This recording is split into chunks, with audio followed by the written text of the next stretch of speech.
What's up, Chaos Shinobi here. This is what if Naruto is the neglected heir of Tobirama Senju. Summary: Naruto is neglected by his family for his younger twin siblings. His potential is seen by Tobirama Senju and becomes his sensei.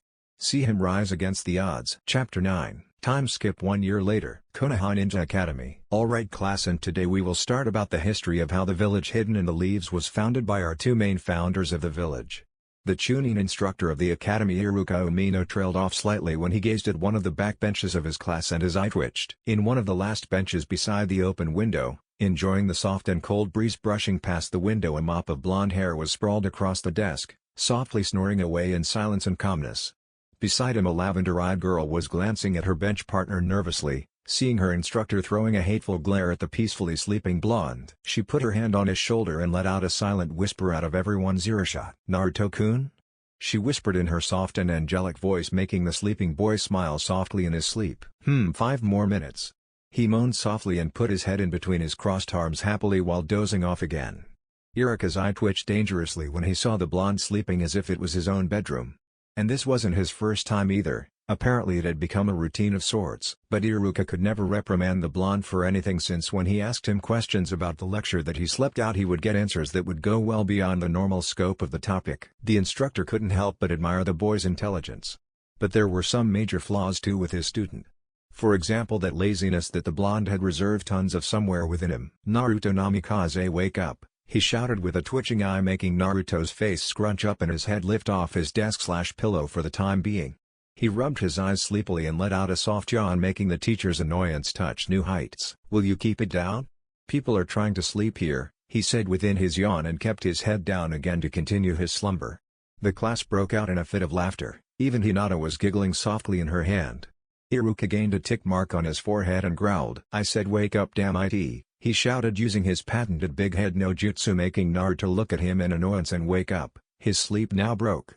He looked at his fuming instructor, who was fuming like an angry bull, and blinked innocently as if he had somehow invented the concept of man's first fire within his head. Iruka blinked back, seeing his student's face of innocent realization when Naruto stood up, much to his surprise. "Oh Kami, I slept in," he whispered to himself, making Iruka smile in relief.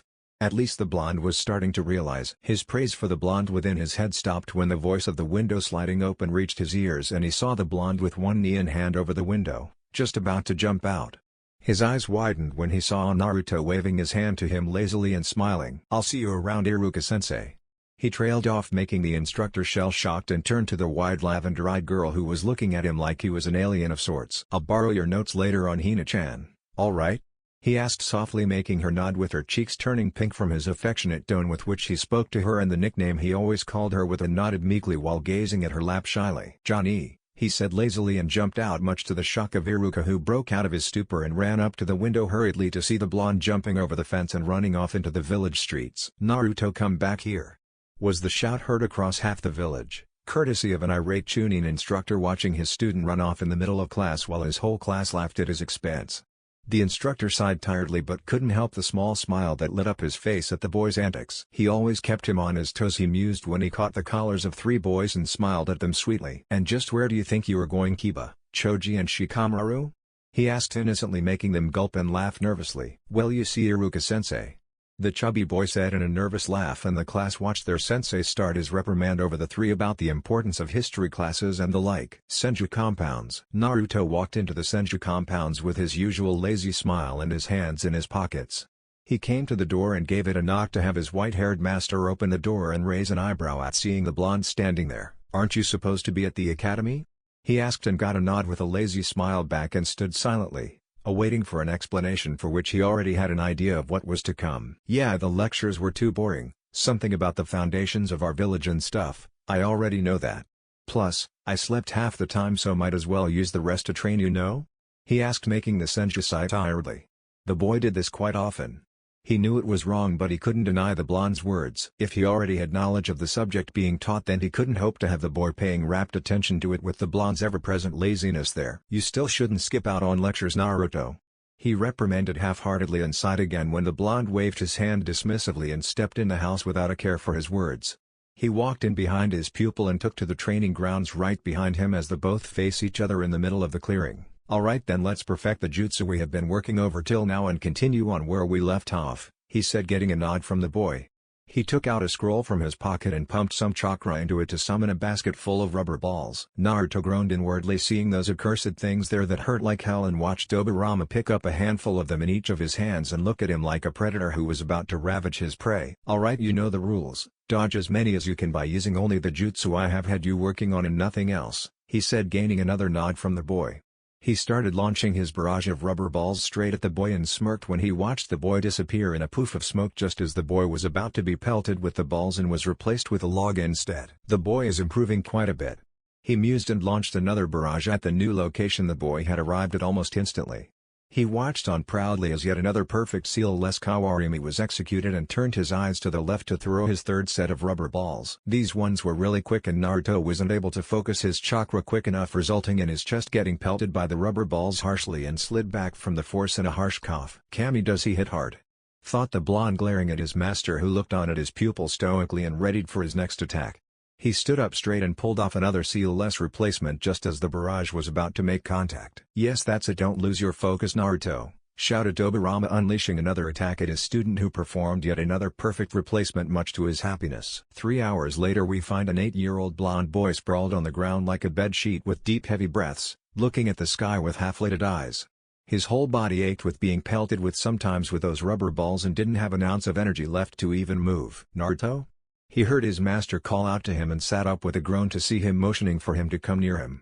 He stood up with a wince at his aching muscles and made his way to the man, who smiled when his student was standing in front of him and put his hand over his head and ruffled his hair with a proud smile. "I'm proud of you, Naruto. You did well past what I expected from you," he said in a warm tone, making Naruto flush in embarrassment yet smile a bit nervously and rub the back of his neck, not really knowing what to say. "Yeah, thanks, old man. I tried my best," he said a bit nervously, making Tobirama smile. The boy never really went over the top and became a bit nervous when praised, trying to brush it off. It was a nervous tick that he had gotten used to over the past few years with him, and it made him happy that the boy took nothing for granted. "So why have you been pushing so hard for this jutsu, old man? I mean, you had me master the solid hedge first and then the Kawarimi to do them without seals. I mean, no one really puts that much effort into them, after all they are only E-rank ninjutsu." He was cut off by the narrowed eyes of his master, who answered his query in his usual stoic voice. "These are the basics upon which you would go on through your whole life, Naruto. These two jutsus, if used perfectly, save your life more times than any other technique I know of in the shinobi arts. Why people never master it to the fullest is beyond me, but I won't have my student die because he wasn't able to pull off a perfect replacement in time and die in the battlefield for the lack of training in an E-rank jutsu like Kawarimi," he explained calmly, and Naruto nodded with a look of admiration for the man. He never settled for anything less than perfection and had told him he won't teach him any other technique until he had mastered these two first. "But why not the clone jutsu, old man?" he asked in innocent curiosity, and grew confused at the frown that marked his master's face. "Because it is utterly useless," he stated bluntly, making Naruto's eyes widen in shock. It was one of the basic 3 ninjutsu required to pass the academy after all. "But why is that, old man?" he asked, now completely confused, since never had he heard the man render a technique as dismissively as he had heard just now. He would get the same answer every time he asked him a question about his doubts on a technique. "Never underestimate any technique, for in the heat of battle the most useless and unpredictable of all techniques sometimes turn the tide of battle completely." He recited the words Tobirama had spoken to him in his head word for word, and looked at the man whose frown hadn't left his face and had instead turned into a full-blown scowl of disgust. "I made the cloning technique a necessary requirement to pass the academy, since it was one of the 3 basic techniques I knew a shinobi uses for his complete lifetime," he said, getting a nod from Naruto. "But what I meant were solid clones. Those clones they teach you at the academy are mere illusions. Any shinobi worth his merit can decipher a clone for a real user in a mere glance, rendering it completely useless. The standards of the academy have fallen to a new level of low if one could graduate by learning such a pathetic skill," he said in disgust, making Naruto nod. He had learned all about the different types of clones when he was learning about the various elemental natures, and there were solid clones of every element, with some of them even being non-elemental. "Besides, you won't be able to do the clone jutsu if you had to bet your life on it. Your chakra is much too dense and powerful to execute a technique requiring such minuscule amounts of chakra, even with the amount of chakra control I have drilled into your head," he said in his calm voice, making Naruto quite surprised and shocked at the same time. "Then how am I going to graduate the academy, old man? It is a necessary requirement to pass it after all," he said in a worried voice, but stopped, seeing the smirk on his master's face. "I have a different type of clone technique I made myself that I'll teach you soon enough, don't worry. The extra credits at the examinations will make you pass with even higher scores than you would if you executed the normal one perfectly, he said with a smile, making Naruto grin foxily and not in happy mood. His eyes narrowed when his senses tingled, making Tobirama smile at how far his sensing abilities were progressing as well ever since he had taught him the water walking exercise, which he had yet to master completely, but he was close to mastering it now. He saw Naruto's narrowed eyes widen before he grinned happily and ran by his side to the figure that appeared behind him in a blonde blur. Shisui. He chirped happily and barreled into the Uchiha's chest, who caught the excited blonde with a chuckle. "How are you doing, my chibi blonde?" he asked with a grin, making Naruto pout cutely and cross his arms with a huff. "Don't call me that," he said, puffing his cheeks, and grumbled when the raven-haired boy just ruffled his silky hair with a slight laugh. Yeah, you're still chibi to me, Gaki," he said, making Naruto even more angry before he continued by bringing his lips closer to his ear, making Naruto listen on curiously. "So how is the technique I taught you coming along?" he asked in a slight whisper out of Tobirama's earshot, and grinned when he saw the blonde grin foxily. "It's going great. I'm almost there, Shisui," he said happily, making the Uchiha nod and smile proudly. He took out a small scroll and handed it to Naruto, who took it with an excited look in his eyes when he saw the Uchiha symbol that the scroll donned. "Then start on this when you are done mastering the previous one, alright? I'll teach you if you have any doubts, just come over to me," he said, and Naruto threw his arms around the crouching Uchiha's neck, who hugged the boy he had come to see as his little brother over the past year with a chuckle. Tobirama smiled as he walked to the two happily chatting boys and coughed slightly to make their attention turn to them.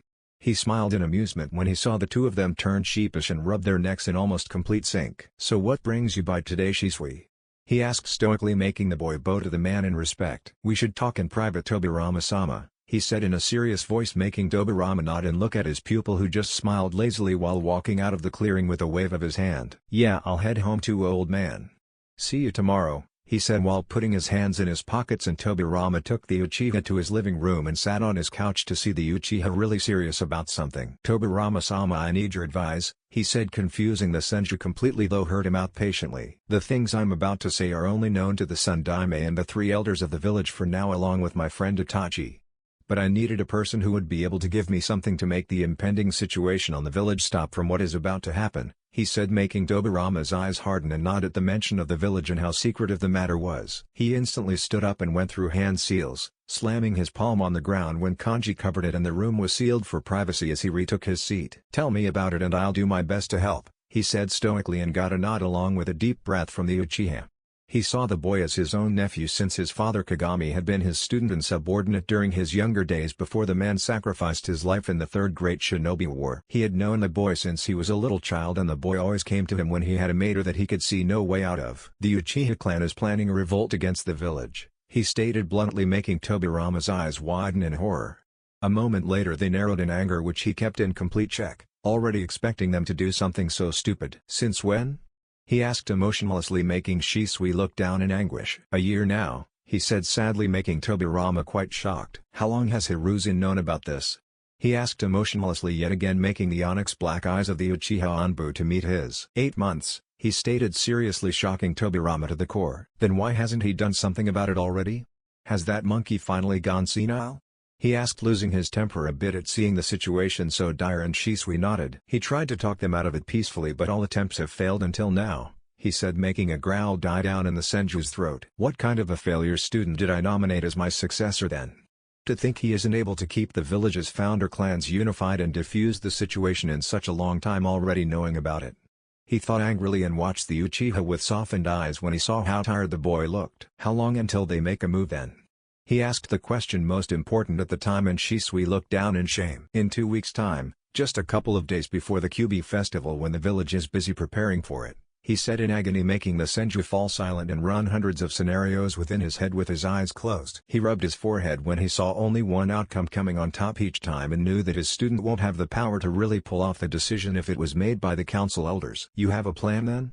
he stated more than asked, and watched the Uchiha smile sadly and in admiration before giving him a nod. "Yes, I have talked to the Sandaime about this too.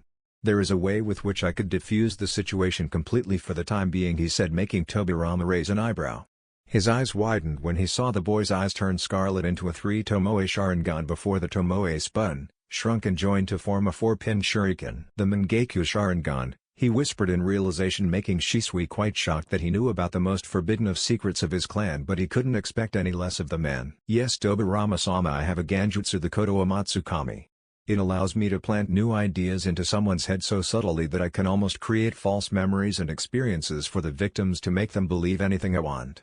I will launch the Genjutsu tomorrow on the clan elders and heads to make them stop the revolt and planned coup d'etat. It is the strongest Mangekyo Sharingan Genjutsu in existence, he said, making Tobirama stunned. He always knew the boy was a prodigy in the illusion arts, but to think he was capable of such feats that not even Madara himself was able to do in his prime. He really was a genius when it came to the art. But why are you telling me this, child? I don't see where you need my advice. He asked in confusion to meet Shisui's pained eyes. Am I doing the right thing, Tobirama-sama? I am manipulating them, their thoughts, their hearts. They are my clan, isn't it out of boundaries? His babbling was cut short by Tobirama's calm reply. If you do not pull through with it, there will be a civil war in the village if Hiruzen isn't able to defuse the situation first, which he should have until now. Many people will die on both sides, and the internal strife will bring in wolves from the outside who will no doubt take advantage of the situation. It would be the trigger required for the Fourth Shinobi World War as we know it, he stated, making Shisui fall silent at his wise and experienced words and listened unlike a little child to the man's words. The children of your clan and your village will be caught in the strife between the two factions. Many of them killed, the others being orphaned. Are you willing to take that on your conscience? He asked calmly, making Shisui's eyes widen in horror as he realized the truth behind his words. Is it a greater burden than the subtle manipulation of some of your clan members bent to make the situation rise up to it, to make sure the peace in the village is maintained? Ask yourself that and come to a decision on your own. For it is only you who will make the decision. Me or any other can show you a path, but it you who must follow it to the end, child. He said warmly, making Shisui tear up slightly before he wiped his eyes and nodded. He stood up with a new fire and determination in his eyes with a smirk. I have made my decision, Tobirama-sama. All my doubts have been answered, thank you. I knew you were the right person to come to, he said while walking out and putting his chrome mask on. Tobirama however smiled sadly as he watched the boy walk out of his house. You should have come to me a lot earlier, child. Then maybe I could have devised a way to avoid this situation altogether, he whispered to himself while shaking his head sadly and walked into his room to get some sleep as the old age weighed down on his shoulders. Uzumaki Namikaze households. Kushina had served up dinner to the two of her children since they had been hungry after their day's ninjutsu practice in the academy earlier, and took a seat with the twins on the dining table. So how did the day at the academy go? She asked curiously, making both of them to stop eating and look at their mother. A moment later Mito grinned happily. It was great, Kasan. Iruka-sensei taught us the henge. Me and Menma nearly finished it too, you know. She chirped happily, making Kushina smile and put her chin over her locked fingers happily at seeing her bubbly girl so happy. Yeah, but Naruto should have been there too, you know, Menma said while putting a bite into his mouth, making Kushina raise an eyebrow at his words. Mito was sending a mild glare at her brother for revealing her Aniki's bunk without even being asked, but he ignored it completely. He flunked out in between our lecture again, Kasan. Iruka-sensei couldn't catch him after he left by leaping through the window so quickly. Made us miss a few minutes of our lecture from the disruption he caused in the class, he stated calmly, making Kushina frown at his words. She saw Mito glare heatedly at the red-haired boy and spoke up. Is it true, Mito? She asked calmly, making Mito sadden a bit and nod silently. Kushina heard the door being opened and a battered and tired Naruto walked in with quite roughed-up clothes, showing her how hard he must have trained today. Naruto? She called out, making the boy look at her curiously, and saw her walk up to him and stand in front of him with a stern look on her face while holding her hands on her hips. Did you flunk out of the class in between the lecture today? She asked calmly and was surprised when he nodded innocently. Hi, he said in his soft tone, making her look at him curiously. She had half expected him to deny or lie altogether, but this was surprising. The twins watched on intently at how he handled Kushina. Why? She asked in a firm tone, which Naruto didn't notice due to how tired and beat up he felt at the moment. I knew all that Iruka-sensei was saying before he even began. It was so boring I slept off in between his lecture, and when he woke me up I decided not to waste my time there anymore and went to the old man's for some training, he said, surprising her by his honest words quite a bit along with the twins. Menma though clutched the chopsticks in his hand hardly when he saw his brother rise up on his toes and plant a kiss on his mother's cheek, making her smile fondly, and her anger died down when she saw him yawn tiredly. I'm beat, Kachan. The old man pushed me a lot today. I'll go and sleep now, alright? You can give me the lecture tomorrow when I'm fresh and ready to listen and will most probably not fall asleep, he said, picking an apple up and walking up the stairs to his room, leaving a fondly smiling Kushina who just sighed tiredly and rubbed her temples. "That boy I will never understand," she said to herself tiredly, making Mito giggle at how her Aniki would always get off without even a small lecture with his little tricks. Menma focused on his food entirely, though wasn't feeling particularly hungry now, and retired to his room himself. 2 days later, Senju compounds. Tobirama sat on the porch of his garden, enjoying the early sun rays of the morning like he always did. But something just didn't feel right today. There was a feeling of foreboding and something vile in the air that just irked him to the core. Something bad was about to happen and he could feel it now. He was on his guard when he felt an incoming presence and flicked out his kunai, but loosened his grip when he saw the heir to the Uchiha clan standing in front of him. Though when he saw him closely he was horrified at the amounts of blood the boy was covered with and rushed to him immediately. He stopped when the boy just raised his hand and spoke up. "It isn't my blood, Tobirama-sama," he said stoically in a dead voice, making Tobirama a bit confused before his eyes widened in horror when he saw the guilt and regret in the boy's eyes. "No," he whispered, making the Uchiha smile sadly and nod. "Yes, your assumptions are correct as always, Naidame-sama. I was ordered by the Sun Daime and the village elders to stop the revolt rising within our clan after it looked unavoidable with the last available plan failing," he said, making Tobirama's heart drop. He clenched his eyes shut and couldn't help the lone tear that escaped his left eye as he clutched his crossed arms tightly. Though then he registered what the boy had said. "What do you mean the last available plan failed? Why didn't Shisui do what he planned all along?" he asked, making another sad smile mar the Uchiha's face. "So I see he told you everything like I thought. It wasn't like he didn't do it, Naidame, he couldn't do it," he said stoically, making Tobirama scowl at his words. "Why?" he asked, barely maintaining his composure now. "Because someone killed him before he could execute his plan," he said, making Tobirama's eyes widen in shock yet again. "But who would?" As if hearing his question, Itachi answered. "It was Danzo," he said, making Tobirama's blood boil and his killing intent to be let loose around him, which didn't affect Itachi in the slightest. "He thought that it was only a temporary solution and that our clan needed to be gotten rid of for the village to prosper. He tried to take Shisui's eyes for his own and even managed to get one," he said, making Tobirama clench his knuckles and jaw tightly. His failures of students were doing everything in the book to make him feel all the more disgusted with them, he thought angrily. "And what about the other one?" he asked calmly, masking his emotion perfectly when he saw Itachi take out a vial with a green preservation fluid and lone Sharingan floating in it.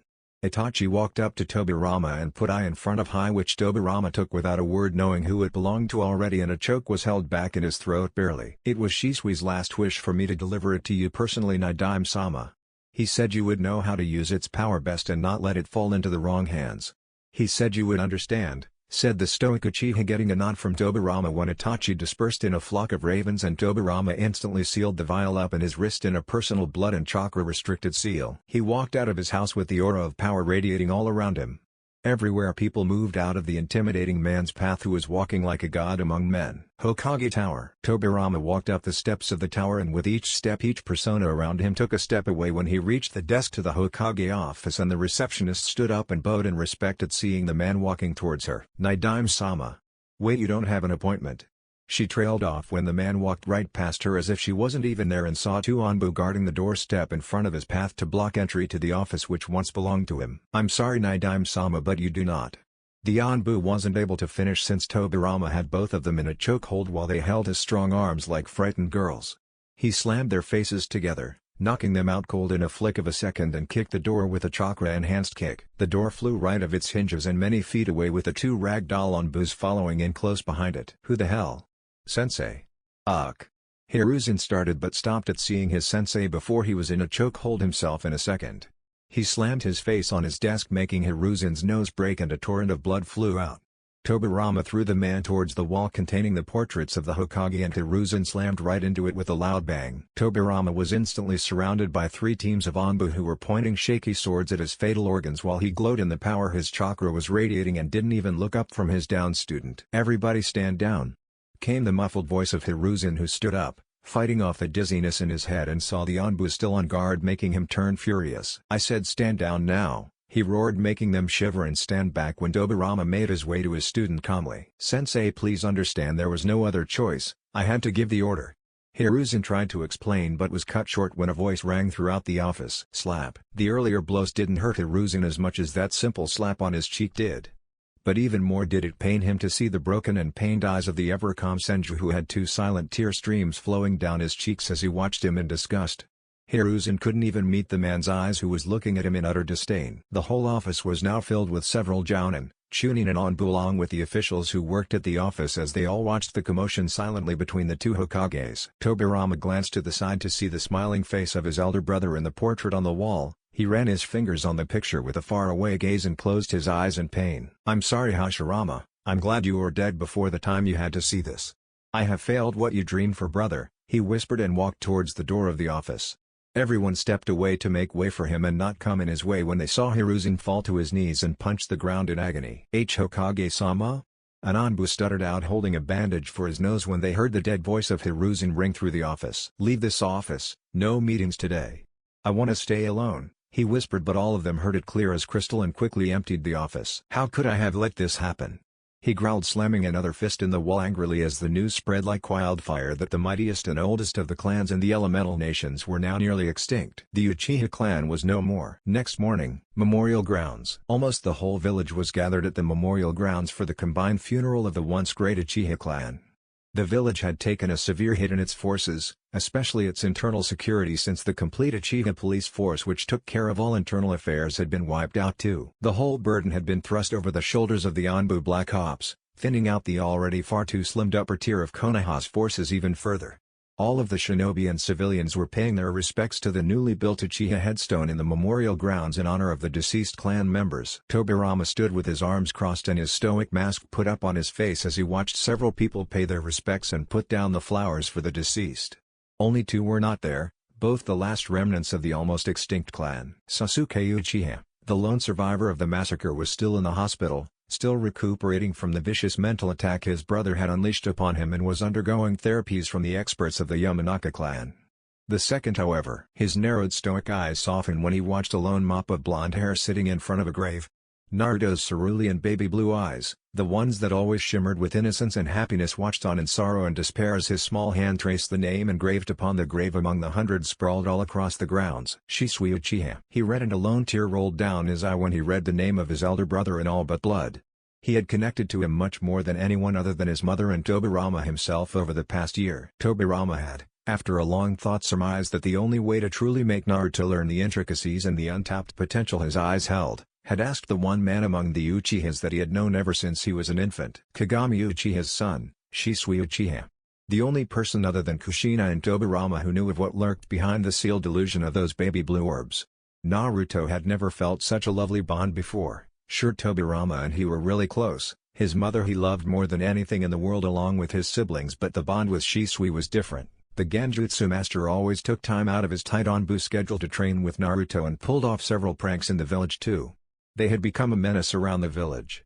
One an onbu and the other just as skilled in stealth to evade them. Well, truly it was a troublesome duo to say the least. He was much closer to Naruto's age and thus the boy could relate to the 20-year-old onbu. Their personalities matched too.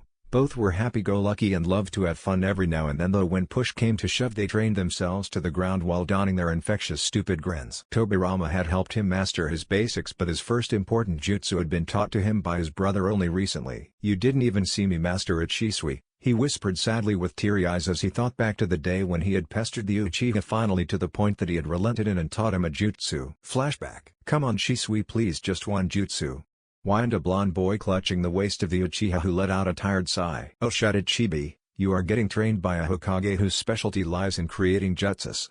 Tobirama-sama will teach you." He was cut off when he saw the pleading eyes of the blonde and his will wavered. Those wide blue eyes looked at him so innocently that he would have taught him anything if he stared long enough. "Shisui, the old man has been keeping on about his need for perfecting my basics. I mean, mastering Henjin Kawarimi is fine and all, but I need a real jutsu. And I have worked hard on water walking too, so my control is up to par too. Come on, just one please, Oniai-sama," he said softly, making Shisui's last defenses crumbled when he gave in to the soft melodic voice of the chibi blonde he loved so much. Especially, after he had played the Oniai-sama card, he couldn't say no. "All right." He trailed off when he saw the blonde pump his fist happily. "Yada," he exclaimed, making the raven sweat drop at being tricked so easily, but smiled fondly when he saw the eager face of the jumping blonde who looked to be too high on sugar and candies. A moment later the blonde blur barreled straight into his chest and he chuckled when he saw the star-filled eyes of the chibi blonde he loved so much. "So, what are you going to teach me?" "Oh, I know. Teach me that cool jutsu that makes you disappear and reappear as an afterimage." Old man said you were the best at it, or I know maybe one of those genjutsus. I swear Iruka-sensei won't know what. He was cut off when a hand sat atop his head and stopped his babbling, making him look at the amused Onyx orb staring at him while he looked back innocently. Alright, calm down and I won't teach you anything that will make it even harder for the village to catch you after some of your infamous pranks. He chuckled when Naruto slumped in defeat and bobbed his head down lifelessly. But I will teach you something pretty cool. He trailed off when the blonde's head whipped up and grinned foxily. Come on, tell me Shisui please, he said, making him smile and nod. He pulled the blonde in a hug and used his famous smokeless sunshine to disappear with the blonde to another part of the training fields in the village. Naruto looked around to see they were in some training ground he had never seen before and near a lake when he saw the Uchiha walk to the lake and followed on curiously. He watched him stop at the shore and looked at the smirking Uchiha who ruffled his hair gently, making him groan. Alright, now activate your Sharingan and watch me closely, alright? He asked, making Naruto's head bob up and down, making the raven turn to the lake and ready himself for the jutsu. Snake ram monkey boar horse tiger, fire style, grand fireball jutsu, he exclaimed while his hands blurred through the jutsu that had become almost second nature to him and ringed his thumb and index finger in front of his mouth. He took in a deep breath and needed chakra in his lungs to convert it into fire and breathed it out through his mouth in a narrow stream of flame. Naruto watched in slow motion, his Sharingan following the narrow stream, when much to his astonishment the narrow stream expanded into a full-blown fireball and the lake let out a hiss of steam. Sugoi, he exclaimed in a starstruck voice, making Shisui chuckle. He knew it was only a C-rank offensive technique, but for an 8-year-old, the prospect of firing a fireball out of his mouth was just something from heavens. So you memorized the hand seals and chakra molding, right? Asked the Uchiha, making Naruto's eyes snap back at him and nod with a foxy grin. Hi. Just you see, I'll have it done in no time. He chirped happily, making Shisui crouch down to his eye level and put a hand over his shoulder. He looked at the blonde fondly, now understanding what it meant to pass down a legacy down to a little brother. Naruto, this jutsu is really special, you know that? Asked the boy, making Naruto's eyes blink innocently and shake his head honestly. Shisui smiled at the honest boy and squeezed his shoulder to emphasize his words. Naruto, this jutsu is one which all Uchiha clan members learn. It is a rite of passage. When one truly masters this jutsu is the day our clan considers him to be a true shinobi ready for the world since the era of the warring states, and don the symbol of our clan proudly. Now you may not be an Uchiha completely, but you do have the Sharingan and I can tell the Uchiha blood flows strongly in you. I won't even check your affinity for this one, Naruto, for it is a technique I want you to learn regardless.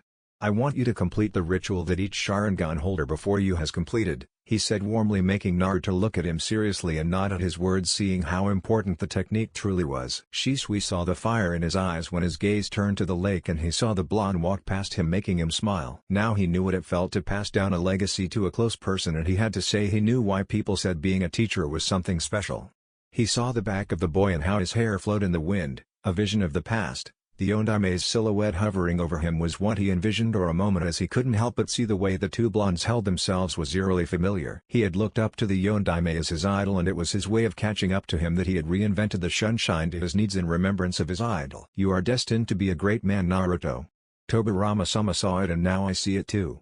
He mused when he saw the blonde blur past hand seals to make his first attempt at the jutsu. End of flashback. Naruto kept his gaze on the grave of his brother when he felt a hand on his shoulder and looked back to catch the gaze of his mother looking at him with a soft smile, with his lone visible eye visible to her. She didn't know how fond he had grown of Shisui, but the look in his eyes told her how much he was grieving in his loss. Naruto, let's go home, baby. It's going to rain soon, she said softly, making his eyes turn back to the grave and stare at it longingly. You go, Ka-chan. I want to stay here a little longer, he said in his soft broken voice, making her heart clench. She watched as the two redheads in their matching black elegant Uzumaki clan kimonos came by her side while she gazed at Naruto, who was in a simple black shirt and pants. He had never really liked the formality of kimonos, and she got down to her knees behind him and wrapped her arms around his shoulders while pulling him back into her chest from his back. She wrapped him up in her arms and put her chin on his head while giving it a soft kiss and nuzzled her cheek in his silky locks. Naru-chan, let's go. Shisui wouldn't want you to stay in the grievance of his loss for too long, would he? She asked softly when she felt his little form tremble in her arms and the sounds of choked sobs reached her ears. Why did he have to die, Ka-chan? It's not fair, he sobbed, making her tighten her hold on him and turned him around to cup those puffy whiskered cheeks. She kissed his tears away and looked at him with a soft smile. He needed to let go and come out of grievance, or it wouldn't bode well for a mind as young and troubled as his. Naru-chan, everyone has to go one day. You need to let go and make sure you live the way he would have wanted you to, So that he may be proud when he watches you from above in Kami's realm, right? She asked softly as she brought his head in her chest and cradled her son while brushing his hair gently. His sobs racked her body and she tried to take away all his pain into her chest while he cried his heart out in her arms. I want him back, Ka-chan. I want him back. He sobbed heavily, making her kiss his head and rub his back soothingly. It's all right, she whispered when she felt him go limp in her arms after 15 minutes of crying when the emotional drain of the day caught up with his mind and he fell asleep. She picked him up and smiled sadly when she saw Tobirama and Tsunade walk up to her, both donning black Senju robes too. He isn't taking it well, is he? Asked Tobirama with a hint of concern in his ever-stoic voice, making her shake her head sadly. She brushed his hair while his head rested on her shoulder, his soft breaths on her neck making her feel him get in his deep slumber. He just needs some time, Oji-san. He'll be alright, she said softly, more to assure herself, while he just nodded grimly. Tsunade saw the twins looking really tired too, along with Kushina, who had tear marks for her friend Mikoto's loss. Kushina, let's go home now, we all need the rest. Might as well stay at your house, alright? She asked, making Kushina nod. The more people the better, and a change of atmosphere might to her blonde goofball some good. Alright, Oji-san, you come too please, she said softly so as to not wake the child in her arms, and the Senju head nodded sadly, not saying anything as they made their way out of the memorial grounds. Tobirama saw Hiruzen glancing at them, though averted his eyes in shame as soon as he met his own, making him look straight ahead. It's too late for regrets now, what's done has been done. All we can do is make sure the loss doesn't pile up anymore, he thought, glancing at the sleeping blonde worriedly. Mito and Menma just stayed silent at the whole affair since they saw how much their brother was hit with the loss of a close friend. They knew he hardly ever made friends, and to lose a close one must have hurt him a lot. Uzumaki Namikaze households. The 5 people walked into the house, keeping their footwear in the racks while Kushina passed on it, not willing to put Naruto down and accidentally wake him up. He had already not slept for even an hour last night when the whole village was up in turmoil at the news of the massacre. She walked up the stairs and into his room, placing him in his bed gently, and tucked the blankets in. She smiled when he snuggled in the newfound warmth and was about to walk out when she heard a small mumble. Shisui. She heard the soft sniffle from the sleeping boy's sleep, making her heart clench. She pulled his blanket sideways and got in to embrace him and brush his hair softly while he cuddled up in her arms quickly. She could never get over how cute he looked when he purred softly in his sleep, especially when he hugged her and softly sang a soft little lullaby to lull him into sleep, like she always did when he had nightmares in his earlier years and couldn't sleep. The 4 watched through the slightly open door and left the mother and son to their own terms. I'll show you 2 to the guest rooms, Mito said politely, making the 2 just nod and follow her while Menma walked back into his room. On the way he glanced back into his brother's room with a blank look for a few moments before stepping in his own and going to sleep. That night the skies wept in remembrance of the great loss of life that the village had suffered, and it rained heavily. The heavens themselves wept, and the whole village slept in the dark in a much too glum and silent night while they all grieved for the huge loss in their homes. Next morning, Naruto woke up with a small yawn and his eyes traveled to the clock by his bedside. He saw it was already really close to noon and was surprised that he had missed his early morning training, but after a moment knew he couldn't care less for training today. He got up and out of his room in his nightwear, which he knew his mother must have changed him into while he was asleep. He really must have been out of it, he mused, and stepped in the kitchen to take out a bottle of milk from the fridge. His ears picked up on sounds from the garden. He walked to the glass door and saw Tobirama and Tsunade sitting there with his mother while his siblings were in the middle of training with Pervy Sage. He saw down by Tobirama's side, who said nothing, and both sat in silence when an arm wrapped around Naruto's shoulder and pulled him in a hug. "How are you feeling, Naru-chan?" asked the soft and concerned voice of his mother, making him smile softly and snuggle in her arms. He said nothing and enjoyed the calmness that covered him each time she hugged him. His arms wrapped around his mother tightly like a lifeline, who held him and hugged him back happily. Tobirama and Tsunade couldn't help but smile at the cute mother-son and knew how much the two loved each other. Meanwhile, Menma saw his brother in his mother's arms in a warm hug and clenched his fist when he turned his glance at Jiraiya, who had just dispatched Mito with a punch to her stomach and had ordered her to cool off. "Alright kiddo, come on, let's see what you got," came the happy voice of the Toad Sage, and Menma shot off in his Uzumaki swirling fist taijutsu stance and engaged him. He vented out everything he felt when he traded blows with the Sannin, who didn't even look like he was trying. His ears picked up on a small conversation between Tsunade and Tobirama. "Naruto is much better at taijutsu, Oji-san," she whispered out of Kushina in Naruto's earshot, and a growl died down in his throat when he saw Tobirama just nod. "Hey Menma, keep your focus on the spar now, will you?" came the shout of Jiraiya, and he felt a fist connect to his cheek and flew backward from the force. Jiraiya sighed when he saw how little progress they were making and rubbed his forehead tiredly. He remembered how quickly Minato used to pick things up and he just wished that Menma would have picked up at least some of his. His thoughts trailed off when he felt a sudden spike in chakra. He focused his eyes on Menma, whose eyes were now yellow and slitted instead of the usual violet orbs, and he was releasing a crazy amount of chakra. That's the Kyuubi's chakra. He has finally tapped into it. Amazing, such power and purity. He thought as he gazed at the boy who was standing up and grinned.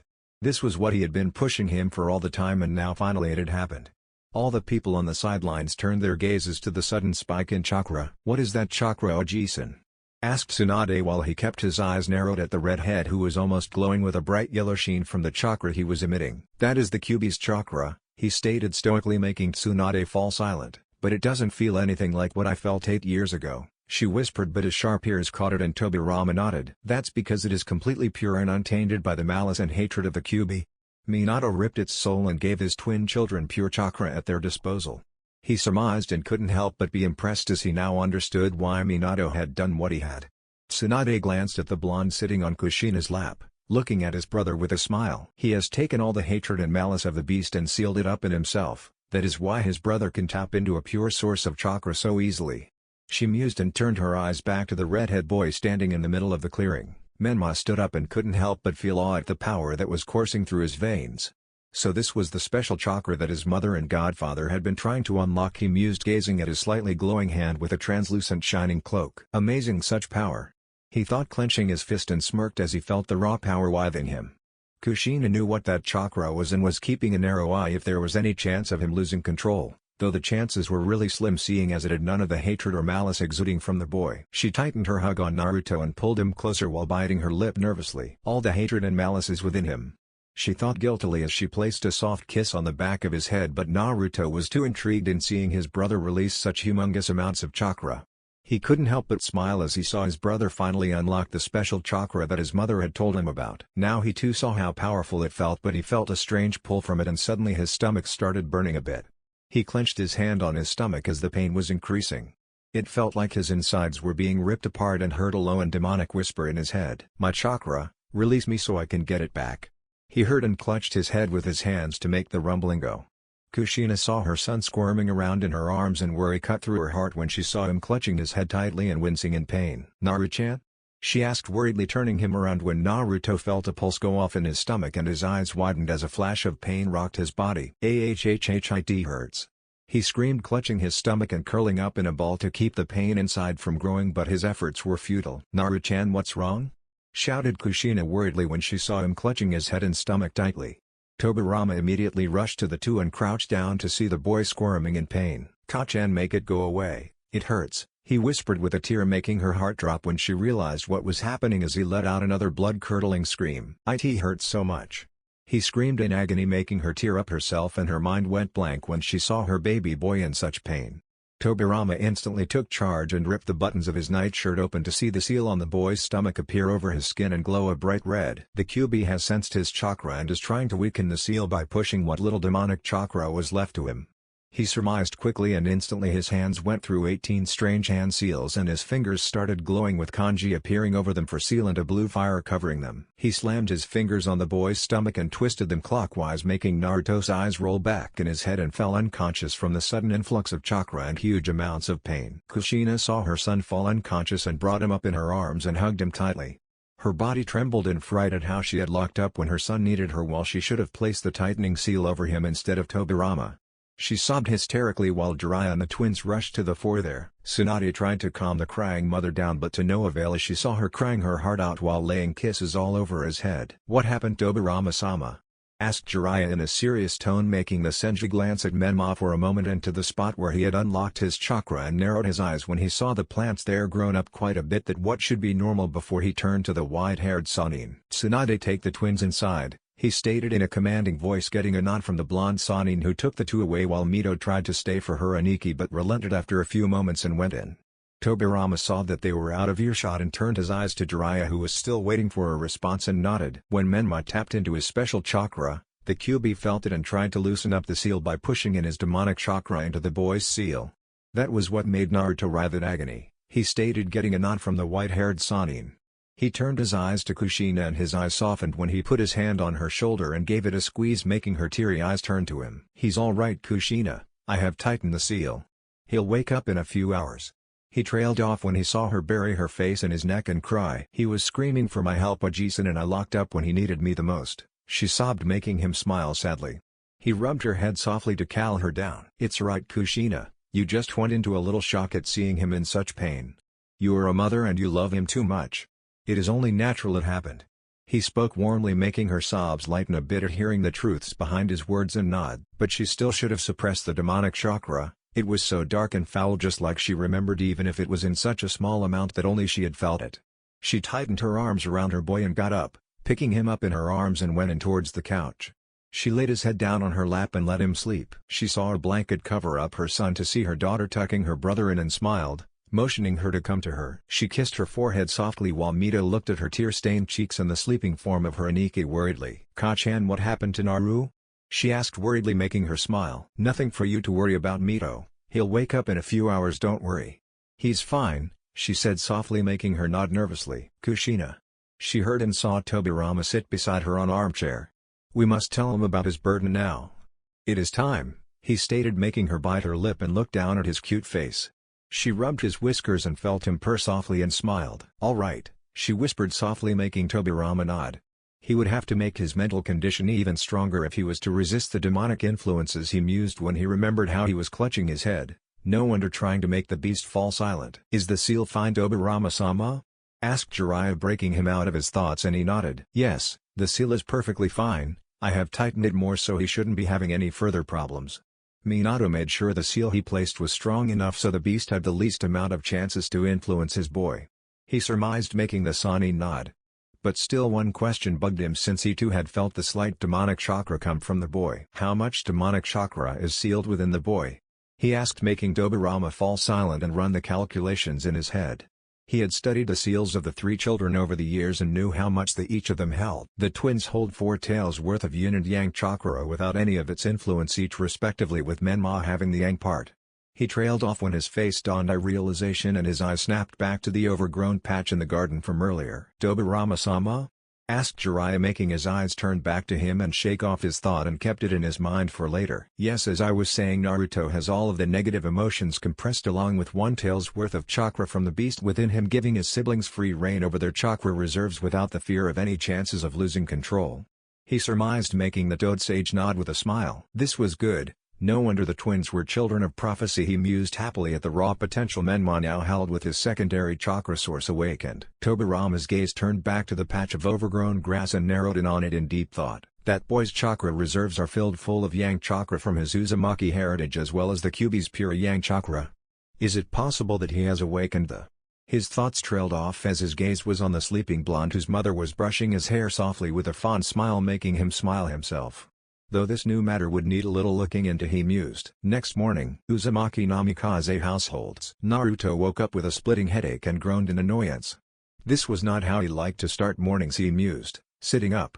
Then the events of the previous day came rushing back to his now focused mind. "What the hell happened to me yesterday?" he asked himself, remembering the pain that arose in his stomach and rubbed it in thoughts. His thoughts were broken off when the door to his room opened and he smiled at the 2 people who walked in. "Ohio, Ka-chan," he chirped happily, making the red-headed mother smile. She sat down by his side and kissed his head softly while he hugged her. Tobirama sat down on the chair to the side with a little smile at seeing the happy child. Then Naruto remembered the question that was now bugging him repeatedly. "Ka-chan?" he whispered softly, getting a hum from the mother who was brushing his silky locks softly. "What happened to me yesterday?" he asked nervously, making her glance at Tobirama while biting her lip. He gave her a curt nod, making her pull him closer in a tight hug. She had tried to persuade Tobirama to stall it a bit, but the man had been firm in his stance, saying if she didn't do it then he would. That was one thing she wanted to tell him herself. "Naru-chan, I have to tell you something, so please listen to me, alright?" she asked in a warm voice, making him look at her innocently and nod. He was getting nervous at seeing the nervous expression on his mother's face while his master was too serious than usual. Whatever it was would be something important, he mused. "Ka-chan, I'm not dying, am I?" he asked in a scared voice, making her eyes widen at his assumption and pull his face in her neck. "Baka, why would you think that? I won't let anything happen to my baby boy," she whispered, making him smile and kiss her neck happily. His fears now completely washed away. He was thinking he might have had some disease which was killing him, but this made him settle down. "Then what is wrong with me, Ka-chan?" He asked innocently, making her heart clench at his words and cradle him gently. She kissed his head with a deep breath to let it all out. "Nothing is wrong with you, baby," she whispered, not having the heart to tell him. Her eyes turned to Tobirama pleadingly, who had been silent up to now and knew she won't be able to tell him. He shook his head, silently telling her he had to know it today. It was better he found out from them rather than any outsider, who might even try and take advantage of his lack of knowledge to manipulate him. "Naruto." His stoic voice rang through the room, cutting the thick silence like hot knife through butter. He was met with those curious baby blue eyes as Kushina was holding him like a lifeline. "You have the soul of the Kyuubi sealed within you," he stated bluntly, making those blue eyes widen in shock. What?" He stuttered in a small frightened voice, making Tobirama sigh tiredly and just nod to tell him he had heard him right. "Yes, your father didn't kill the beast 8 years ago, he merely sealed it. Baiju are immortal constructs of chakra that merely disperse and reform even if one does kill them in a few years. So he did the only thing he could. He split the Kyuubi into 3 parts. 4 taels worth of yin chakra got sealed within your sister, 4 taels worth of yang chakra in you brother, and 1 tael worth of concentrated demonic and natural energy in you along with its soul. You are the container of the Kyuubi no Kitsune's essence and consciousness," he said, and watched Naruto's face turn blank as his mind started processing everything. "So the special chakra that Mito and Menma have," he whispered, getting a nod from Tobirama, making him fall silent completely. "Demon spawn, fox brat, monster." All the whispers now made sense that he had heard around the village. Why he was treated like the plague and everyone just outright hated his existence. And they were right. "They were right, I am a demon," he whispered, making Tobirama and Kushina widen their eyes in horror as he tried to hide within himself. Kushina was the first to break out of her stupor and cupped his cheeks to make his shimmering orbs to look in her eyes. He looked so lost and vulnerable, her heart tore away at his completely helpless state and she choked back a sob. Now was the time to make his doubts clear and give him the right direction. "Naru-chan, you know about sealing, right?" she asked, getting a small nod from the frightened boy. "So when I seal a kunai in a scroll, does it become a kunai?" she asked as realization dawned on him as to what she was trying to portray. "But the soul," he was cut off by the stoic Senju this time, "is sealed within you. You and the Kyuubi are completely separate entities. The seal that appears on your stomach when you mold chakra is proof enough for this. The correct term to use for you would be a Jinchuriki," he stated when he heard Naruto whisper. "The power of human sacrifice," he whispered the meaning of the word. He then started calculating on his earlier description about the sealing. "Then what happened to me yesterday?" he asked in a small voice, making Kushina's heart clench at his frightened voice. "When your brother unleashed the Kyuubi's chakra sealed within him, the Baiju's consciousness within you became agitated, no doubt in anger when it felt its own chakra. It tried to weaken the seal by pushing its potent demonic chakra to loosen the seal, but I placed a tightening seal over it, so no need to worry about that anymore," he stated, getting a nod from the boy. But now he had one question that he needed answered right now. "Why me?" he asked simply, but those 2 words made Tobirama avert his eyes and Kushina to stiffen. Both knew what he was asking with those 2 simple words. "Your siblings had taken after your mother, and since that chakra needs to be melded with your own to make it useful and under control, your father chose them due to their strong Uzumaki heritage. He knew you would take after him and awaken your own Kekkei Genkai, which would one day help you to tame and suppress the Kyuubi if it is ever needed. The Sharingan is the most effective of Kekkei Genkais when it comes to controlling Baijuus," he explained, and Naruto said nothing. Now he knew why his siblings were regarded as heroes. They held the pure chakras while the curse and taint was thrust upon him. And to top it off, his own father had put it over him and him alone. "So I was just a scapegoat who had been given a job to suppress the Baiju if it ever tried to take over me?" he asked, making Tobirama turn silent. It was true, no matter how cruel and blunt his words might be, that was the perfect explanation for it. Kushina though was dreading as to where he was going with this, and a pit of dread formed in her stomach. "Naru-chan, he did it for the good of the village," she whispered half-heartedly in a choked voice at seeing his sad smile and broken eyes. He shook his head and got off her arms and walked towards the door. "Yes, I understand, Ka-chan, he did it for the good of the village," he said, making relief wash over her, but her eyes widened when she saw his teary eyes look back at her with a small sad smile. "The village was saved, everyone lives happily. Mito and Menma are regarded as heroes for holding the huge power they were given. Everything went fine at a very small cost," he said softly in a sob. "No, it wasn't." She tried, but he cut her off before she could go any further. "Me," he whispered in a broken tone as the dam to his tears broke and everything became completely clear to him. "The cost was very little, everyone got their share of happiness. But what about me?" he asked, making her tear up herself, while Tobirama sat silently, knowing what he was saying was true in every word, even if it was dripping with anguish and agony. "Everyone hates me, I don't have any friends of my own except Hinata. And I'm sure she too would leave me to myself when she realizes what I really am. I have watched children play with Mito and Menma and treat them like royalty, but when their parents see me they take them away. I saw everything. It hurt, but I let it go, not knowing the reasons. I tried to stay happy with what I had every day. I tried to smile when they smiled. But it hurt, it always did. I wanted a friend too, someone who cared about me and just talked to me. He spoke in tears, making her hands cover her mouth. She saw what he was bottling up all those years and how much it was hurting him. Then I found you, old man, he said with a little smile, while Tobirama smiled sadly, remembering the day he had first seen the lonely boy on that wooden swing. You became my friend, my teacher. To be honest, after knowing everything today, you are the father I never really had. I was born without one, but I got one in you, he said in a sob, and Tobirama couldn't help but feel the warmth that enveloped his chest and let loose a tear himself. But now I see what I am just a sacrifice. And to top it all off, the person who did sacrifice me was my own father, he whispered, walking out of the room while closing shut, and Kushina buried her face in her hands and sobbed. She got up to follow him and bring him back when a hand clasped her shoulder. She looked back to see the stoic face of Tobirama shaking his head. But Oji-san, he needs me. She was cut off by his ever-firm voice. He needs to sort this out on his own.